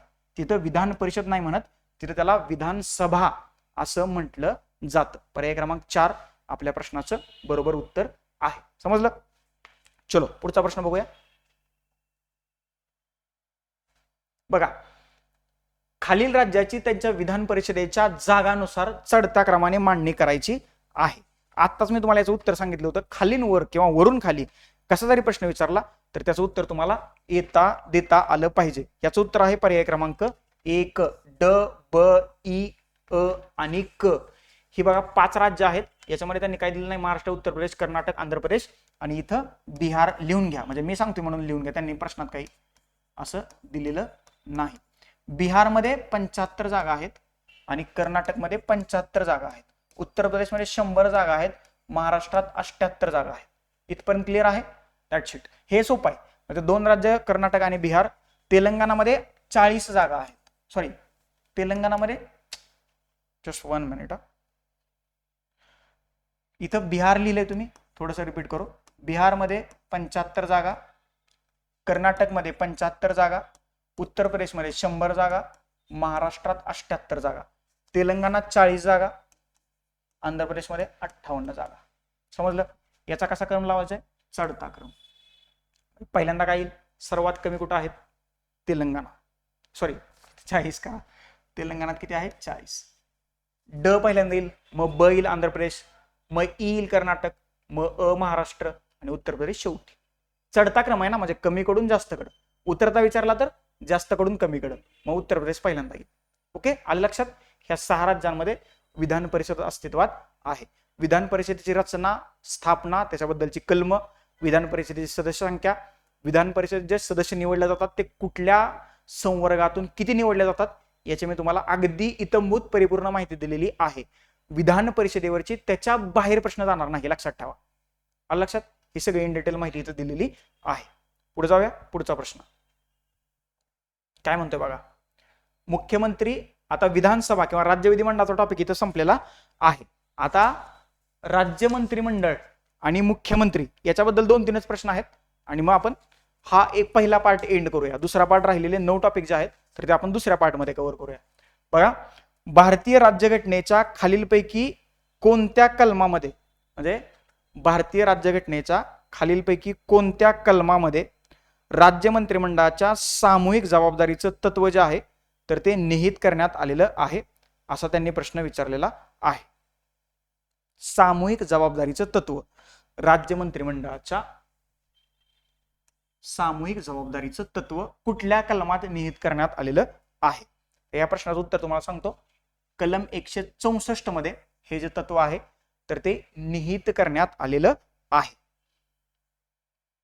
समजतंय? म्हणजे मंत्रिमंडळ, राज्य मंत्रिमंडळ सामूहिकरित्या राज्याच्या विधानसभेला जबाबदार असतं आणि मंत्री वैयक्तिकरित्या राज्यपालाला जबाबदार असतं. राज्यपाल मंत्र्याला पदावरून काढून टाकू शकतो का? तर शकतो, परंतु त्याला तसा राज्याच्या मुख्यमंत्र्यांना सल्ला द्यायला पाहिजे, तरच तो त्याला पदावरून दूर करू शकतो. येते लक्षात? राज्यपालाबद्दलच्या तरतुदी ज्या आहेत तर ते कलम 152 ते 162 मध्ये करण्यात आलेले आहेत. हे पुढे राज्यपालाच्या टॉपिक मध्ये आपण इन डिटेल मध्ये पाहूया. राज्याचे मंत्री आणि राज्याचा महाधिवक्ता याच्याबद्दलच्या तरतुदी कलम 163 ते 167 मध्ये करण्यात आलेल्या आहेत. हे लक्षात ठेवा. कलम 163 ते कलम 167 मध्ये या तरतुदी करण्यात आलेल्या आहेत. कशाबद्दल? राज्याचा मुख्यमंत्री आणि मंत्रिमंडळ. बघा, आता 162 जे कलम आहे तर राज्याच्या कार्यकारी अधिकाराचा विस्तार कलम 162 मध्ये देण्यात आलेला आहे. कलम 167 मध्ये मुख्यमंत्र्याचं कर्तव्य, मग असे सांगितलं होतं मुख्यमंत्र्याचं कर्तव्य 163 मध्ये राज्यपालाला सहाय्य आणि सल्ला देण्यासाठी एक मंत्रिमंडळ असेल आणि त्या मंत्रिमंडळाचं नेतृत्व मुख्यमंत्र्याकडे असेल. इथपर्यंत समजलं? All clear. याचं उत्तर आहे पर्याय क्रमांक 1.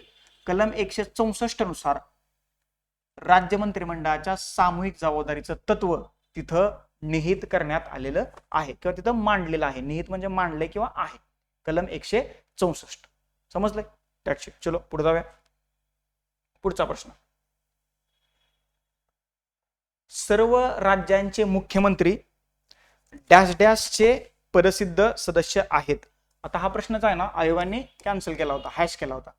कारण आंतरराज्य परिषद आणि राष्ट्रीय विकास परिषद या दोन्ही घटकांमध्ये ह्या राज्यांच्या मुख्यमंत्र्यांचं सदस्यत्व असतं. म्हणजे जरी आता राष्ट्रीय विकास परिषद चालू नसली असली तरी सुद्धा त्याच्यामध्ये सुद्धा राज्यांचे मुख्यमंत्री होते. त्याच्यामुळे हा प्रश्न त्यांनी कॅन्सल केलाय. नियोजन आयोग जो आहे, प्लॅनिंग कमिशन जो आहे, तर ते 15 मार्च 1950 केंद्रीय कॅबिनेटच्या निर्णयातून याची स्थापना झाली होती. ते संविधानिक असंविधानिक अशी काही बॉडी नाहीये. ते कार्यकारी मंडळाच्या निर्णयातून त्याची स्थापना झाली होती 15 मार्च 1950 रोजी. त्याची आपण 75 सेलिब्रेट करतोय. राष्ट्रीय विकास परिषद जी आहे तर ती 6 ऑगस्ट 1952 रोजी स्थापन झाली होती. ओके. आणि याचे पदसिद्ध अध्यक्ष असतात, पदसिद्ध सदस्य असतात, तर त्याच्यामध्ये राज्यांच्या मुख्यमंत्र्यांचा समावेश होता. ओके. आणि त्याचे अध्यक्ष कोण असतात? राष्ट्रीय विकास परिषदेचे पंतप्रधान. नियोजन आयोगाचे अध्यक्ष कोण असतात? पंतप्रधान. नियोजन आयोगाची जागा कोणी घेतली? सध्या नीती आयोगाने घेतलेली आहे. नीती आयोगाचे अध्यक्ष कोण आहेत? भारताचे पंतप्रधान. वित्त आयोग कलम 280 नुसार स्थापन केला जातो. सध्या देशात 16वा आणि राज्यात 6वा वित्त आयोग कार्यरत आहे. ही वित्त आयोग ही एक अर्ध न्यायिक किंवा कॉशी ज्युडिशियल बॉडी म्हणून त्याच्याकडे पाहिलं जातं. आंतरराज्य परिषद जी आहे याच्याबद्दल आपण पुन्हा इन डिटेल मध्ये बोलूया. राज्यघटनेच्या भाग 11 मध्ये कलम 263 नुसार ह्या आंतरराज्य परिषदेची तरतूद करण्यात आलेली आहे. 1990 पासून ही आंतरराज्य परिषद जी आहे तर ती स्थापन केली जाते. आंतरराज्य परिषदेचे अध्यक्ष भारताचे पंतप्रधान असतात, हे लक्षात ठेवा. आणि झोनल काउन्सिल किंवा विभागीय परिषदेचे अध्यक्ष मात्र देशाचे गृहमंत्री असतात, हे लक्षात ठेवा. हा फरक लक्षात ठेवा. आणि या आंतरराज्य परिषदेचे सदस्य म्हणून राज्यांचे मुख्यमंत्री काम करतात. राष्ट्रीय विकास परिषदेचे सदस्य म्हणून राज्याचे मुख्यमंत्री काम करतात. म्हणून हा प्रश्न कॅन्सल केलाय, कारण दोन्ही ऑप्शन तिथेच होते. येते का लक्षात? ओके. चलो पुढे जाऊया. इथपर्यंत समजलं तुम्हाला हा प्रश्न का कॅन्सल केलाय? कारण याचं उत्तर 2 किंवा 3 आलं असतं, म्हणजे 2 आणि 3 दोन उत्तर आले असते, त्यामुळे हा प्रश्न कॅन्सल केलेला आहे. पुढचा प्रश्न. मुख्यमंत्र्याबाबत योग्य कथने ओळखा. राज्याच्या मुख्यमंत्र्याबाबत योग्य कथन ओळखायचं आहे. तो राज्य नियोजन मंडळाचा राज्य नियोजन मंडळाचा अध्यक्ष असतो का? असतो. केंद्रातलं जे प्लॅनिंग कमिशन असतं त्याचा अध्यक्ष कोण असतो? तर पंतप्रधान असतो. तर मग राज्यातलं प्लॅनिंग कमिशन असेल तर त्याचा अध्यक्ष कोण असेल? मुख्यमंत्री. म्हणजे पहिलं विधान बरोबर आहे. तो झोनल काउन्सिलचा अध्यक्ष असतो. विभागीय परिषदेचा तो अध्यक्ष असतो. नाही, मी मगाशी सांगितले ज्या देशात विभागीय परिषदा आहेत तर त्या विभागीय परिषदांचा अध्यक्ष केंद्रीय गृहमंत्री असतो. कुठला? केंद्रीय गृहमंत्री. हे लक्षात ठेवा. केंद्रीय गृहमंत्री हा या विभागीय परिषदांचा अध्यक्ष असतो. आणि ह्या विभागीय परिषदांचा उपाध्यक्ष म्हणून राज्यांचे मुख्यमंत्री काम पार पाडतात. ते रोटेशनल पद्धतीने असतात. सध्या देशात एकूण 6 विभागीय परिषदा आहेत. 1956च्या राज्य पुनर्रचना आयोगानुसार 5 विभागीय परिषदांची स्थापना करण्यात आलेली होती. किती? 5. कुठल्या कुठल्या? उत्तर विभागीय परिषद, मध्य, पूर्व, पश्चिम, दक्षिण, ह्या 5. आणि जी पश्चिम विभागीय परिषद आहे त्याचं मुख्यालय मुंबई महाराष्ट्रात आहे, त्याच्यामध्ये महाराष्ट्राचा समावेश होतो. आणि 6वी विभागीय परिषद जी आहे तर ती ईशान्य भारताशी संबंधित आहे. ईशान्य भारतातील राज्यांचा या 6व्या विभागीय परिषदेत समावेश होतो.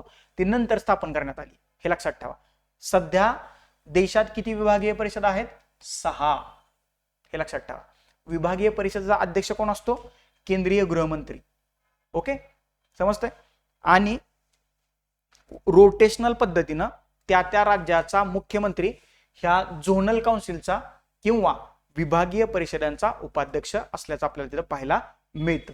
त्याच्यामुळं ब चुकीचं आहे. तो आंतरराज्य परिषदेचा उपाध्यक्ष असतो. म्हणजे इंटरस्टेट काउन्सिल जे आहे आर्टिकल 263 नुसार याची स्थापना केली जाते, तर त्याचा तो उपाध्यक्ष असतो का? नाही, त्याचा तो सदस्य असतो, सदस्य. त्याच्यामुळं क सुद्धा चुकीचा आहे. पुढे जाऊया. तो राज्य सरकारचा मुख्य प्रवक्ता असतो का? तर असतो. हे सगळे प्रश्न PYQच्या पुस्तकातून आपल्याला रिपीट झालेले आहेत. त्याच्यामुळं अ आणि ड पर्याय क्रमांक 4 जे आहे तर ते आपल्या या ठिकाणी प्रश्नाचं उत्तर आहे. अ आणि ड हे दोन पर्याय या ठिकाणी बरोबर आहेत. मुख्यमंत्री राज्य नियोजन मंडळाचा अध्यक्ष असतो आणि तो राज्य सरकारचा प्रमुख प्रवक्ता म्हणून काम पाहतोय. ओके, येते लक्षात? चलो, मुख्यमंत्री आणि राज्याचं मंत्रिमंडळ याच्याबद्दलचे प्रश्न इथं संपलेले आहेत. आता नवीन टॉपिक सुरू होतोय, राज्यपाल. ओके, आता राज्यपालाची भूमिका जी आहे तर सध्या एक महत्वाची भूमिका भारताच्या राजकीय पटलावरती पार पडताना आपल्याला दिसते. एकच मिनिट. कारण म्हणजे विरोधी पक्षातलं सरकार जर का एखाद्या राज्यात कार्यरत असेल, म्हणजे राज्यपालाची नियुक्ती कोण करतं? केंद्र सरकार करत असेल तर त्याच्यामध्ये केंद्रीय मंत्रिमंडळाची भूमिका काय असते ते तुम्हाला माहित आहे. म्हणजे बिहाइंड द पॉलिटिक्स जे राज्यशास्त्र आहे तर ते आपण आता जवळनं पाहिले. ओके, त्याच्यामुळे राज्यपालाचा रोल किंवा राज्यपालाची भूमिका हे आत्ता राजकीय व्यवस्थेत एक महत्वाचा रोल पार पाडत असताना आपल्याला दिसतंय. तर त्या अनुषंगानं हे पद आत्ता महत्वाचं आहे आणि आपल्या परीक्षेच्या दृष्टीने सुद्धा महत्वाचं आहे. याच्यामध्ये एकूण जवळजवळ 5 प्रश्न जे आहेत तर ह्या राज्यपालावरती विचारलेले आहेत. तर त्या 5 प्रश्नांचं विश्लेषण आता आपण पाहूया. बरोबर, बघा. पहिला प्रश्न, घटनेतील अनुच्छेद 154 प्रमाणे घटनेने राज्याचे सर्व कार्यकारी अधिकार कोणाकडे सोपवलेले आहेत? कोणाकडे सोपवलेले आहेत? काय विचारले त्यांनी? कार्यकारी अधिकार. एक्झिक्युटिव्ह पॉवर्स कोणाकडे आहेत? तर त्या राज्यपालाकडे आहेत. आता हा राज्यपाल जो आहे तर हा कार्यकारी प्रमुख आहे, राज्याचा कार्यकारी प्रमुख, किंवा त्याला नाममात्र प्रमुख म्हणून सुद्धा ओळखलं जात. आणि कार्यकारी अधिकार किंवा कार्यकारी सत्ता ही कोणाकडे आहे? राज्यपालाकडे निहित करण्यात आलेली आहे. येते का लक्षात? भारतीय राज्यघटनेच्या कलम 152 पासून ते 162 पर्यंत तुम्हाला राज्यपालाबद्दलच्या तरतुदी पाहायला मिळतात भाग 5 मध्ये. ओके, आता बघा, हा राज्यपाल जर का तुम्हाला एखाद्या राज्याचा व्हायचं असेल तर तुम्ही वयाची 35 वर्ष पूर्ण केलेली असायला पाहिजेत. बरोबर? ओके, कुठल्याही सभागृहाचा तुम्ही सदस्य असता कामा नये. पुढे त्याच्यावरती प्रश्न येणार आहे. कुठलंही लाभाचं पद ग्रहण केलेलं असता कामा नये. आणि सर्वात महत्वाचं, तुम्ही भारताचे नागरिक असायला पाहिजे. ह्या पात्रता ज्या आहेत तर ते राज्यपाल पदासाठी आवश्यक आहेत. ओके, वयाची 35 वर्ष, भारताचा नागरिक, कुठलंही लाभाचं पद तुमच्याकडे नसायला पाहिजे. आता ज्यावेळेस एखादा राज्यपाल पदावरती असतो तर त्याच्यावरती कुठलीही फौजदारी कार्यवाही किंवा कारवाई तुम्हाला करता येत नाही. बरोबर? म्हणजे त्यांनी काहीही केलं तरी जोपर्यंत पदावरती आहे तोपर्यंत. परंतु 2 महिन्यांची नोटीस देऊन, किती महिन्यांची? 2 महिन्यांची नोटीस देऊन राज्यपालावरती 2 महिन्याची नोटीस, ही महत्वाचं बरं का, ही 2 महिन्याची नोटीस त्याला द्यावी लागते आणि मग त्याच्यावरती दिवाणी कारवाई करू शकतो, नाहीतर करता येत नाही. आलं लक्षात राज्यपालाबद्दलची ही माहिती. जर कलम 213 हे अध्यादेश काढण्याशी संबंधित कलम आहे, म्हणजे डायरेक्टली प्रश्न 2213 वरती अजून आला नाही गेल्या 5-6 वर्षात, परंतु आत्ता येऊ शकतो कारण चर्चेत आहे. त्यामुळे 213 राज्यपालाचा अध्यादेश काढण्याचा अधिकार, ऑर्डिनन्स काढण्याचा अधिकार 213 मध्ये देण्यात आलेला आहे. 123 मध्ये राष्ट्रपतीचा आहे. समजले इथपर्यंत? All clear? चलो पुढे जाऊया. या प्रश्नाचं उत्तर आहे कार्यकारी अधिकार कोणाकडे आहेत? राज्यपाल. आणि राज्यपाल कार्यकारी किंवा नाममात्र प्रमुख आहे. आणि राज्याचा वास्तविक प्रमुख कोण आहे? तर तो मुख्यमंत्री आहे, चीफ मिनिस्टर ऑफ स्टेट. तो राज्याचा वास्तविक प्रमुख आहे आणि केंद्रातही असंच. पुढचा प्रश्न, जिल्हा न्यायाधीशांची नियुक्ती कोण करतं? हा प्रश्न अगदी साधा सोपा सरळ आहे. 5 शब्दांचा प्रश्न आहे. जिल्हा न्यायाधीशांची नियुक्तीबद्दलचं कलम जे आहे तर ते 233 जिल्हा न्यायाधीशांच्या नियुक्ती संबंधीचा कलम आहे. आणि जिल्हा न्यायाधीशांची नियुक्ती कोण करतं? राज्याचे राज्यपाल करतात. त्यावेळेला ते ह्या उच्च न्यायालयाच्या मुख्य न्यायाधीशाबरोबर सल्लामसलत करतात आणि मग राज्याचे राज्यपाल ह्या जिल्हा न्यायाधीशाची नियुक्ती करतात. राज्यपालाद्वारे किंवा राज्यपालाकडून ही तरतूद होते आणि कलम 233 मध्ये या जिल्हा न्यायाधीशाच्या नियुक्तीबद्दल माहिती देण्यात आलेली आहे. भारतातल्या न्यायव्यवस्थेबद्दलची कलम जे आहेत तर मी तुम्हाला एका वन शॉट मध्ये सांगतो. पहिल्यांदा आहे आपलं सुप्रीम कोर्ट 124 ते 147 मध्ये सुप्रीम कोर्टाच्या तरतुदी आहेत. मग येतं आपलं उच्च न्यायालय 214 ते 232 मध्ये उच्च न्यायालयाच्या तरतुदी आहेत. मग त्याच्या खाली येतं दुय्यम किंवा कनिष्ठ न्यायालय, ते तुम्हाला 233 ते 237 मध्ये या कनिष्ठ न्यायालयाबद्दलच्या तरतुदी तुम्हाला पाहायला मिळतात. सर्वोच्च न्यायालय 124 ते 147, उच्च न्यायालय 214 ते 232, दुय्यम किंवा कनिष्ठ न्यायालय 233 ते 237. ही कलम लक्षात ठेवा, याच्याबद्दल प्रश्न विचारला जाऊ शकतो. भाग 5 आणि हे भाग 6 राज्यघटनेचा. आलं लक्षात? राज्यघटनेची परिशिष्ट, राज्यघटनेतले भाग आणि राज्यघटनेतली सर्व कलम याच्यावरती एक वेगळं चांगलं लेक्चर घेतो, तिथं आपण ते सगळं कव्हर करून देऊया. येते लक्षात? समजलं? चलो पुढे जाऊया. एक मिनिट, ही वायर थोडीशी माईकची पाय अडकायला लागली. आलं लक्षात? याचं उत्तर आहे पर्याय क्रमांक 4 राज्याचे राज्यपाल. आणि ही तरतूद आहे तर ती कलम 233 अंतर्गत करण्यात आलेली आहे. बस पुढचा प्रश्न काय म्हणतोय बघा. खालीलपैकी कोणती किंवा कोणते विधान योग्य आहेत असा त्यांनी प्रश्न विचारलाय. राज्यपाल हा केंद्र व राज्य सरकारातील दुवा आहे, त्याच्यासाठी त्याची नियुक्ती केली जाते. राज्यात काय चाललंय काय नाही, कारण कलम 356 आणि कलम 365 म्हणजे राज्यातली व्यवस्था मोडकळीस आली असेल 356 नुसार तो राष्ट्रपती राजवट लावू शकतो आणि संविधानाला धरून जर का राज्यातला कारभार चालत नसेल तर 365 नुसार तो राज्यात राष्ट्रपती राजवट लावू शकतो. आलं लक्षात? त्याच्यामुळे त्याचे अधिकार खूप महत्वाचे आहेत, म्हणून सगळी लोक राज्यपालाला घाबरून असतात. तर राज्यपाल हा केंद्र आणि राज्य सरकारातील दुवा आहे. बरोबर. राज्यपाल हा राज्य सरकारचा वास्तविक प्रमुख आहे का? नाहीये. ब चुकलं. तो नाममात्र किंवा कार्यकारी प्रमुख आहे. कसला प्रमुख आहे? कार्यकारी किंवा नाममात्र. आणि खरी सत्ता कोणाकडे आहे? वास्तविक मुख्यमंत्र्याकडे आहे, चीफ मिनिस्टरकडे आहे. त्याच्यामुळे ब चुकलं. कलम 153 मध्ये राज्यपाल पदाची तरतूद आहे का? तर आता सांगितलं 152 पासून राज्यपाल पदाबद्दलच्या तरतुदी आहेत. राज्यपालास विधानसभेचे मुदतपूर्व विसर्जन करण्याचा अधिकार आहे का? तर आहे. जर का विधानसभेत किंवा सत्तेत असणाऱ्या पक्षानं जर का बहुमत गमावलं तर वेळेच्या अगोदर विधानसभेचं विसर्जन होऊ शकतं, किंवा जर का मुख्यमंत्र्यानं राज्यपालाला सांगितलं की मला आता कंटाळा आलाय, मला काय सत्ता नको, विसर्जन करून टाका, तर विधानसभेचं विसर्जन राज्यपाल करू शकतात. हे लक्षात ठेवा. किंवा 365 नुसार जर का संविधानाला धरून विधान परिषदेचा कार्यभार चालत नसेल तर राज्यपाल काय करतात? राज्यपाल विधानसभेचं मुदतीच्या अगोदर जे आहे तर ते विसर्जन करू शकतात. येते लक्षात? समजलं? तर त्याच्यामुळं अ, क आणि ड पर्याय क्रमांक 3 जे आहे तर ते आपल्या प्रश्नाचं योग्य उत्तर आहे. काय विचारले त्यांनी? योग्य विधान विचारली होती. अ, क आणि ड. That's it. वास्तविक प्रमुख कोण असतो? मुख्यमंत्री. संपला. कधी कधी प्रश्न खूप साधे येत आहेत, म्हणजे एक शब्दावर प्रश्न फिरला, एका शब्दावरती, आणि आपण उगाच पॅनिक होतो. त्याच्यामुळे तुम्हाला पॉलिटीला 15 पैकी कमीत कमी 15 मार्क आले पाहिजे. इथे लक्षात म्हणणार सर कसं काय येतंय, ते खुतंय, तुम्ही करत नाही. थोडस स्वतःला ताण, म्हणजे करंट अफेअर्स आणि पॉलिटी ह्या दोन मध्ये जर का तुम्ही आउट ऑफ मार्क आणले 15 पैकी 15 तर संपला विषय, तुम्ही मेन्सला क्वालिफाय आहात. थोडंसं मॅथ्स वरती काम करा, सायन्स वरती काम करा, इकॉनॉमिक्स वरती काम करा, बाकीचे जे तुमचे अवघड विषय होतात त्याच्यावरती काम करा ना. समजते ना? पॉलिटीला तुम्हाला आउट ऑफ मार्क यायला पाहिजेत, फक्त तुम्ही प्रश्न नीट आणि व्यवस्थित वाचणं गरजेचं आहे, तरी ते तुम्हाला आउट ऑफ मार्क येऊ शकतात. अ, क आणि ड आपल्या प्रश्नाचं उत्तर आहे पर्याय क्रमांक 3. ओके, समजली इथपर्यंत?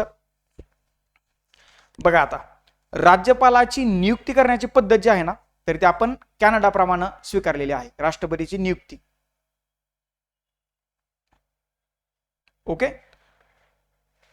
पुढे जाऊया. एकच मिनिट, ह्या वायरीचं काहीतरी, चलो सॉरी, थोडं टेक्निकली.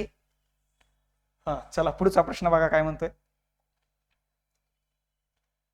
इंग्लिशमध्ये पण तुम्हाला दिलेला आहे, टेन्शन नका घेऊ. पीडीएफ डाउनलोड केल्यानंतर त्याची प्रिंट मारा आणि इंग्लिश मराठी दोन्ही लँग्वेजमध्ये तुम्ही वाचू शकता. आता राज्यपाल पदाच्या नियुक्तीसाठीची पात्रता त्यांनी विचारली. काय विचारली? पात्रता. हे सगळे प्रश्न एका पीडीएफ मध्ये एकत्रित करण्याचं कारण एकच, प्रश्न वर्षभरात कसे फिरता येतं हे तुमच्या लक्षात यायला पाहिजे. आणि जर का हे तुमच्या लक्षात आलं तर 2025चा पेपर तुम्ही सेट करू शकता पॉलिटिक्सचा. हे एवढे साधे सोपे सरळ प्रश्न आहेत, त्याच्यामुळे टेन्शन नका घेऊ. पहिल्यांदा याचे झेरॉक्स काढा, याची प्रिंट करा आणि मग हे विश्लेषण पाहायला सुरुवात करा. बघा, त्याने वयाचे 35 वर्ष पूर्ण केलेले असावेत का? असावेत. तो संसदेच्या कोणत्याही सभागृहाचा किंवा राज्य विधिमंडळाचा सदस्य नसावा. त्याने आर्थिक लाभाचं पद धारण केलेलं नसावं. तो भारताचा नागरिक असावा. हीच पात्रता आहे ना. जर का तुम्हाला विधान परिषदेचं सदस्य व्हायचं असेल, विधान परिषदेचं, तर तुम्ही 30 वर्ष पूर्ण असायला पाहिजेत. जर का तुम्हाला विधानसभेचं सदस्य व्हायचं असेल तर तुम्ही वयाची 25 वर्ष पूर्ण केलेले असायला पाहिजेत. जर का तुम्हाला मतदान करायचं असेल, काय करायचं असेल? मतदान, तर तुम्ही 18 वर्ष पूर्ण केलेली असायला पाहिजेत. हे महत्वाच्या कॅटेगरीत आहेत. ओके, आलं लक्षात? तर 4च्या 4 याचे उत्तर बरोबर आहेत. पर्याय क्रमांक 4 जे आहे तर वरीलपैकी सर्व हे असं आपल्या प्रश्नाचं योग्य उत्तर या ठिकाणी आहे. ओके, कलम 155 मध्ये ह्या राज्यपालाच्या पदासाठीच्या पात्रतेच्या तरतुदी करण्यात आलेल्या आहेत. कलम 155. ते तुम्हाला असंही विचारू शकतात, खालीलपैकी कोणत्या कलमात राज्यपाल पदासाठीची पात्रता नमूद करण्यात आलेली आहे?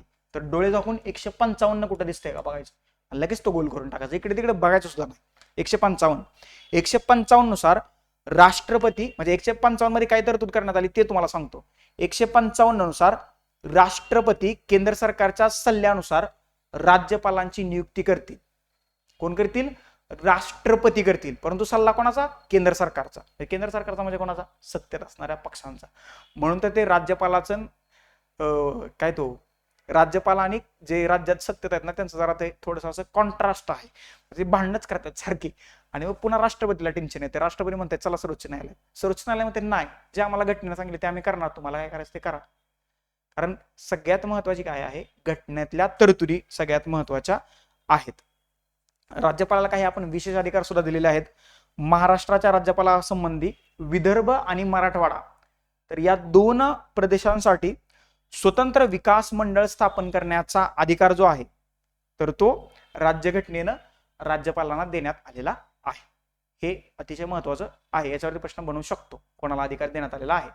तर या राज्यपालाच्या नियुक्तीच्या संबंधात ह्या 4च्या 4 गोष्टी ज्या आहेत या ठिकाणी पात्रतेसंबंधी या 4च्या 4 गोष्टी ज्या आहेत बरोबर आहेत.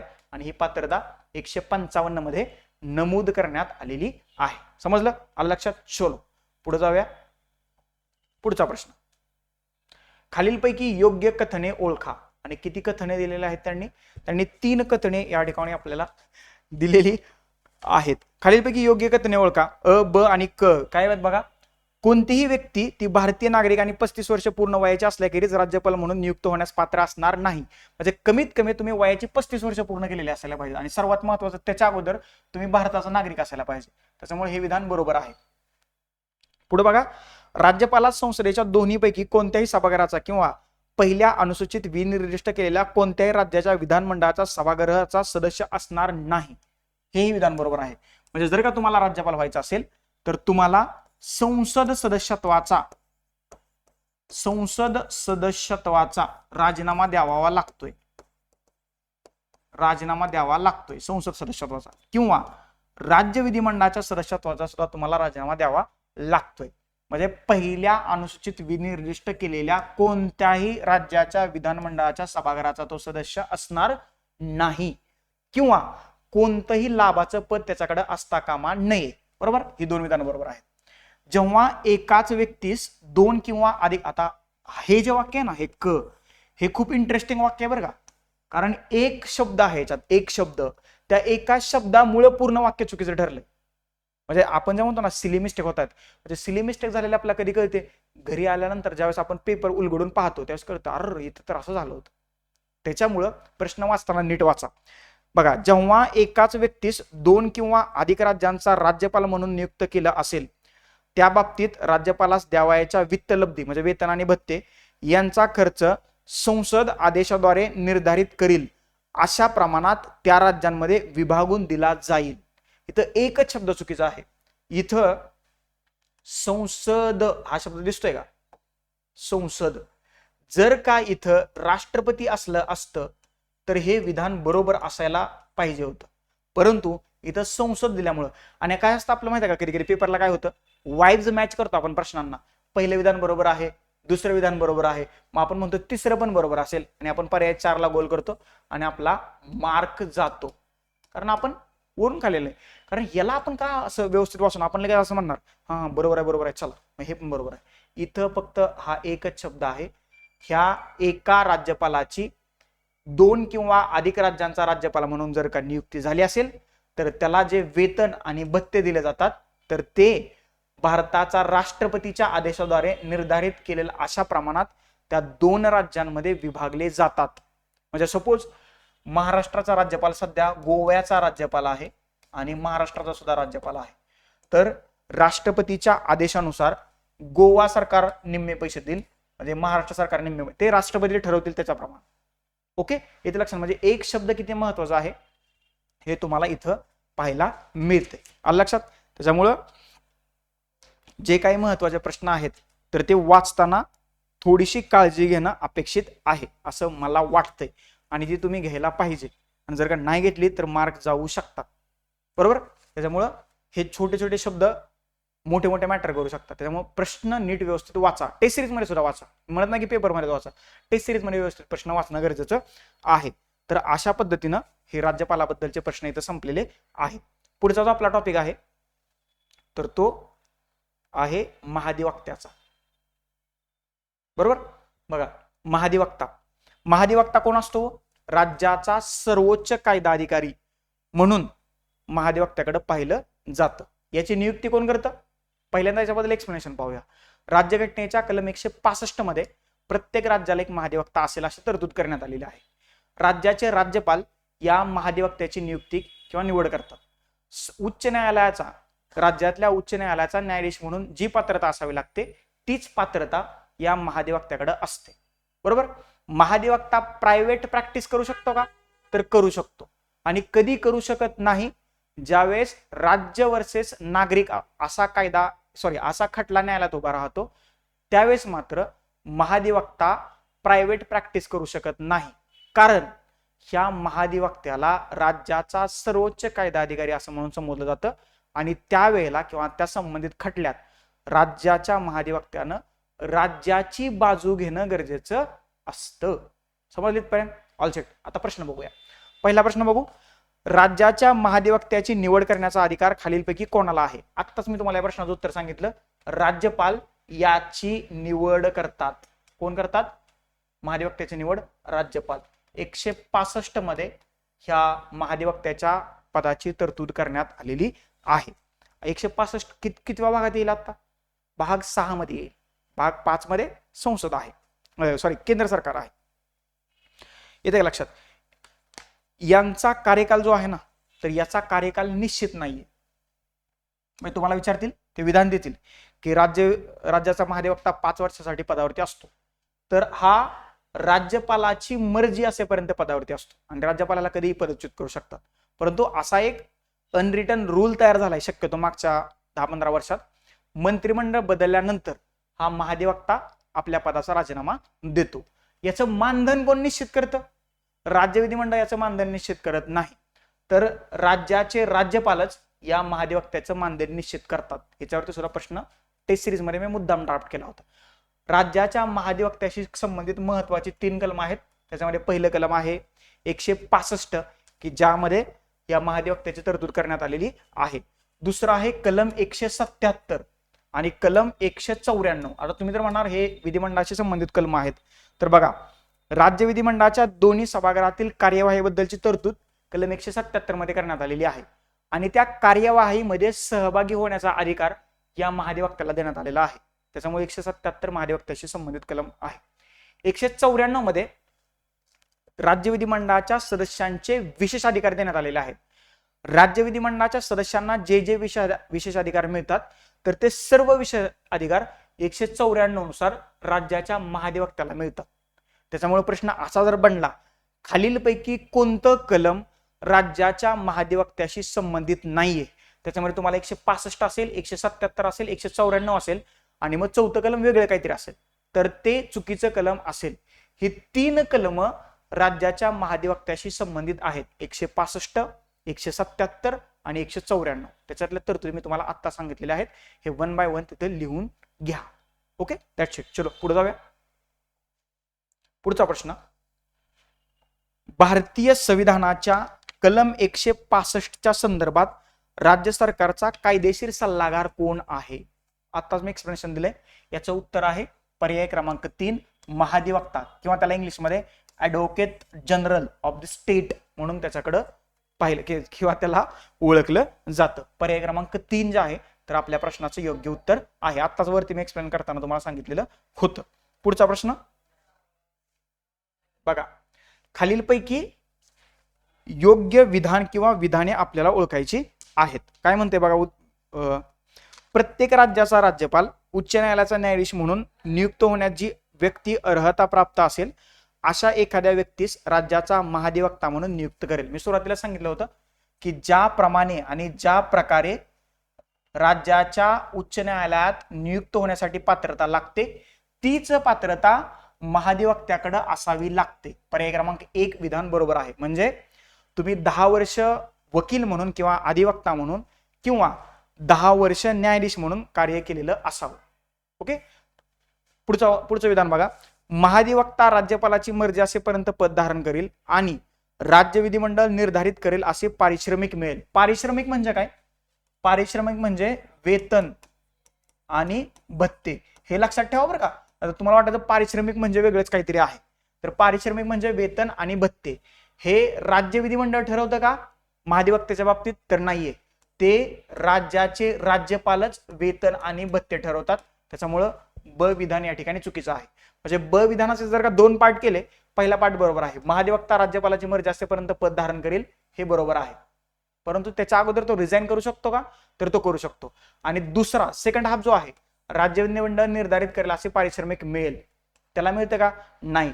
त्याला राज्यपाल ठरवल एवढंच वेतन आणि भत्ते किंवा पारिश्रमिक दिलं जातं. सगळ्यात महत्वाची गोष्ट म्हणजे महाधिवक्त्याच्या मानधनाची तरतूद राज्यघटनेत करण्यात आलेली नाही. म्हणजे भविष्यात जर का तुम्हाला असा प्रश्न विचारला, राज्याच्या महाधिवक्त्याच्या मानधनाची तरतूद राज्यघटनेत कुठे करण्यात आली आहे, मग ते म्हणतील भाग 1, भाग 2, भाग 3 यापैकी नाही. तर याचं उत्तर आहे पर्याय क्रमांक 4, यापैकी नाही.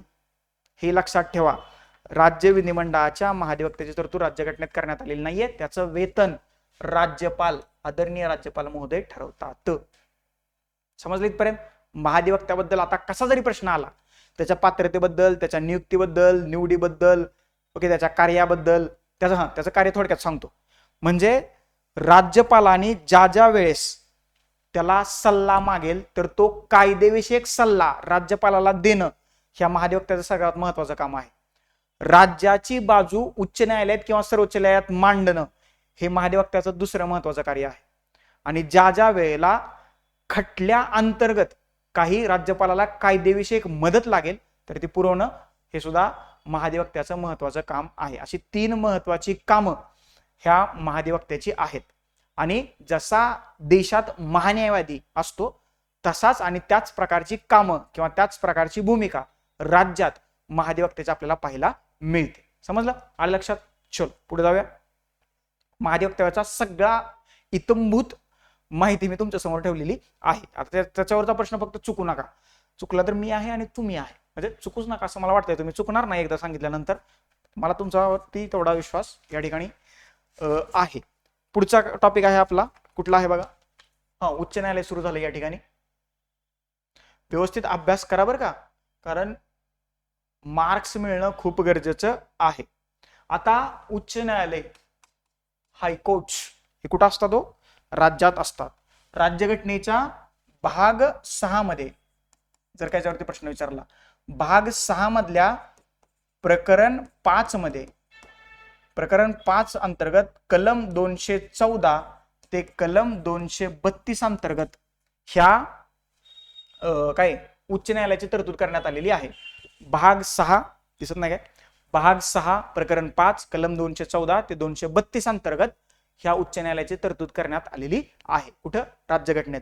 प्रत्येक राज्याला उच्च न्यायालय असेल अशी तरतूद आहे, परंतु काही राज्यांसाठी मिळून संयुक्त उच्च न्यायालयाची सुद्धा निर्मिती करण्यात आलेली आहे. पुढा प्रश्न आल्यानंतर त्याच्याबद्दल पाहूया. प्रश्न काय बघा, घटनेच्या कोणत्या अनुच्छेदामध्ये प्रत्येक उच्च न्यायालय हे अभिलेख न्यायालय असेल असे स्पष्ट करण्यात आलेलं आहे? अभिलेख न्यायालय म्हणजे काय की high court will be court of the record, असं कुठलं कलम आहे?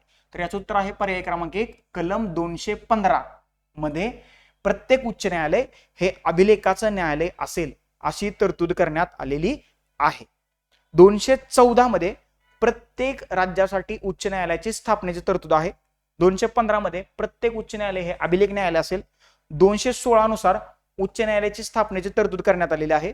217 नुसार उच्च न्यायालयातील न्यायाधीशांच्या पदाच्या शर्ती आणि त्यांची नियुक्ती याच्याबद्दलची तरतूद करण्यात आलेली आहे.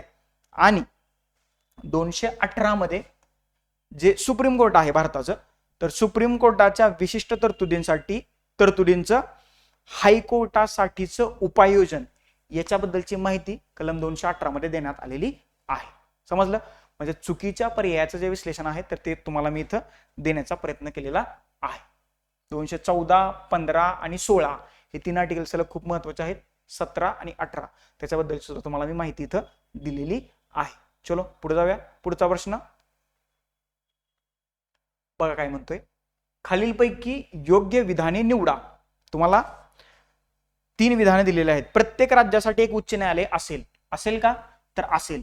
आर्टिकल 214 नुसार प्रत्येक राज्यासाठी एक उच्च न्यायालय असेल, परंतु जर का कमी तिकडं लोकसंख्या असेल किंवा कमी न्यायिक व्यवस्थेची गरज असेल तर संयुक्त उच्च न्यायालयाची सुद्धा स्थापना केली जाईल. प्रत्येक उच्च न्यायालय हे अभिलेख न्यायालय असेल आणि त्यास आपल्या अवमानाबद्दल शिक्षा करण्याच्या अधिकारासह अशा न्यायालयाचे सर्व अधिकार असतील. ही तरतूद जी आहे तर कलम 215 मध्ये करण्यात आलेली आहे. आणि वरचा प्रश्न जो होता तर 215 वरतीच विचारलेला होता. कळलं? हे एक्सप्लेनेशन घेण्याचं कारण तुम्हाला कळलं असेल. एक प्रश्न 215 वरती विचारलाय आणि दुसरा प्रश्न 215 ला स्टेटमेंट मध्ये कन्वर्ट केलंय. इथे लक्षात. त्याच्यामुळे हेही विधान बरोबर आहे. तिसरं विधान बघा काय, प्रत्येक उच्च न्यायालय हे मुख्य न्यायमूर्ती व राज्यपालाला वेळोवेळी जे नियुक्त करणे आवश्यक वाटतील असे अन्य न्यायाधीश यांनी मिळून बनलेलं असेल. आता हे क जे विधान आहे ना हे एकाच शब्दावरती चुकीचं ठरतंय. क विधान चुकीचं आहे, नीट वाचा. प्रत्येक उच्च न्यायालय हे मुख्य न्यायमूर्ती आणि राज्यपालाला वेळोवेळी नियुक्त करणं आवश्यक वाटतील असे न्यायाधीश यांनी मिळून बनलेलं असेल. सगळ्यात महत्वाची गोष्ट म्हणजे हायकोर्टातल्या किंवा उच्च न्यायालयातल्या न्यायाधीशांची नियुक्ती कोण करतं? राज्यपाल करतात की राष्ट्रपती करतात? तर राष्ट्रपती करतात. मग इथं राज्यपाल काय आहे? इथे काय पाहिजे होतं? राष्ट्रपती. तरी हे विधान बरोबर असतं. त्याच्यामुळं विधान क जे आहे तर ते चुकीचं आहे. म्हणजे प्रत्येक उच्च न्यायालय हे मुख्य न्यायमूर्ती आणि देशाच्या राष्ट्रपतीला वेळोवेळी जे नियुक्त करणं आवश्यक वाटतील असे अन्य न्यायाधीशांनी मिळून बनलेलं असेल. उच्च न्यायालयातल्या न्यायाधीशांची संख्या ठरलेली आहे का? माझा पुढचा प्रश्न आहे. तर त्या प्रश्नाचं उत्तर आहे नाही. हे कोण ठरवतंय? हे देशाचे राष्ट्रपती ठरवतात. बरोबर? त्याच्यामुळं क विधान चुकीचं आहे. पर्याय क्रमांक 1 अ आणि ब ही 2 विधानं या ठिकाणी आपल्याला बरोबर असल्याचं दिसतंय. 216 मध्ये ह्या उच्च न्यायालयातल्या न्यायाधीशांच्या संख्येची तरतूद करण्यात आलेली आहे. आर्टिकल नंबर 216 मध्ये. हे थोडंसं तुम्ही लक्षात ठेवण्याचा प्रयत्न करायचा आहे. ओके, समजले इथपर्यंत? पुढे जाऊया. पुढचा प्रश्न पर्याय क्रमांक 1 या प्रश्नाचं उत्तर आहे. इथं समजलं असेल 214, 15 आणि 16 सलग 3 आर्टिकलवरती सलग 3 वाक्य त्यांनी बनवलेले आहेत. हे लक्षात ठेवा. पहिलं जे वाक्य आहे तर ते 214 बद्दलचं आहे. दुसरं जे वाक्य आहे 215 बद्दलचं आहे. तिसरं वाक्य चुकीचं आहे, परंतु इथं राष्ट्रपती हा शब्द टाका आणि त्याच्या पुढे लिहा आर्टिकल 216. पुन्हा जर का भविष्यात 216, 215 आणि 214 वरती प्रश्न विचारला तर याच्या बाहेर प्रश्न जाऊ शकत नाही. हीच आहे आयोगाची चौकट. म्हणजे 2014 ला म्हणजे 2024 मध्ये 214 कलम वेगळं होतं आणि 2026 मध्ये 214 कलम वेगळं होणार आहे का? त्याच्यात घटना दुरुस्ती झाली तर होऊ शकतं.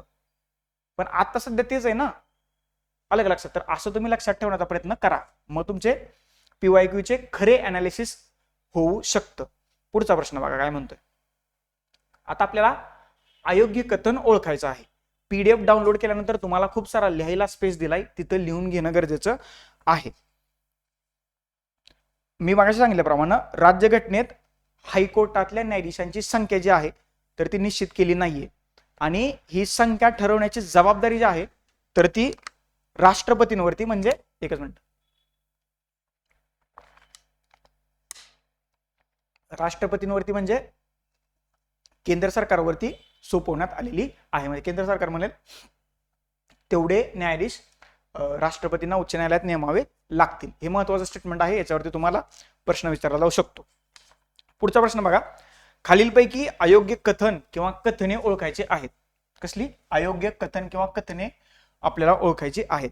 एखादी व्यक्ती भारतीय नागरिक आणि डॅश डॅश असल्याशिवाय सर्वोच्च न्यायालयाचा न्यायाधीश म्हणून नियुक्तीस पात्र असणार नाही. म्हणजे काय असल्याशिवाय, विधानाकडे या.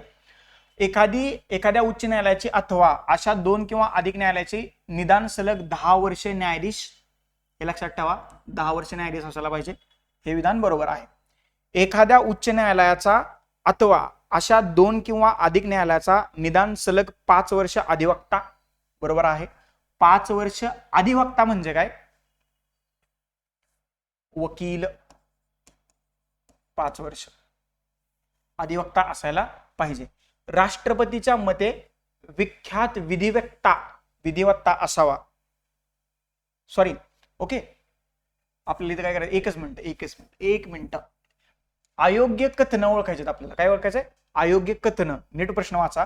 सर्वोच्च न्यायालयाच्या संबंधात प्रश्न आहे. मी उच्च न्यायालयाकडून चाललो होतो, मुद्दाम हा प्रश्न इथे घेतलाय. एखादी व्यक्ती भारतीय नागरिक आणि डॅश डॅश असल्याशिवाय सर्वोच्च न्यायालयाचा न्यायाधीश म्हणून नियुक्तीस पात्र असणार नाही. एखाद्या उच्च न्यायालयाची अथवा अशा 2 किंवा अधिक न्यायालयाची निदान सलग 10 नाही 5 वर्ष न्यायाधीश असायला पाहिजे. किती वर्ष, 5 वर्ष. आणि एखाद्या उच्च न्यायालयाचा अथवा अशा 2 किंवा अधिक न्यायालयाचा निदान सलग 5 वर्ष नाही 10 वर्ष अधिवक्ता किंवा वकील असायला पाहिजे, तरच त्याची सर्वोच्च न्यायालयात न्यायाधीश म्हणून नियुक्ती होऊ शकते. आणि आपल्याला काय करायचं होतं, अयोग्य विधाने ओळखायची होती. तर अ आणि ब ही 2 विधानं सर्वोच्च न्यायालयाच्या न्यायाधीशाच्या नियुक्ती संबंधी अयोग्य आहेत. पर्याय क्रमांक 3 आपल्या प्रश्नाचं उत्तर आहे.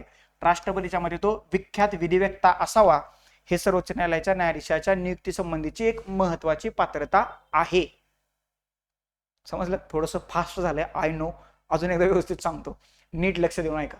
जर का एखाद्या व्यक्तीची सर्वोच्च न्यायालयात न्यायाधीश म्हणून नियुक्ती करायची असेल तर त्याच्या संबंधीची पात्रता कलम 124 मध्ये सांगण्यात आलेली आहे.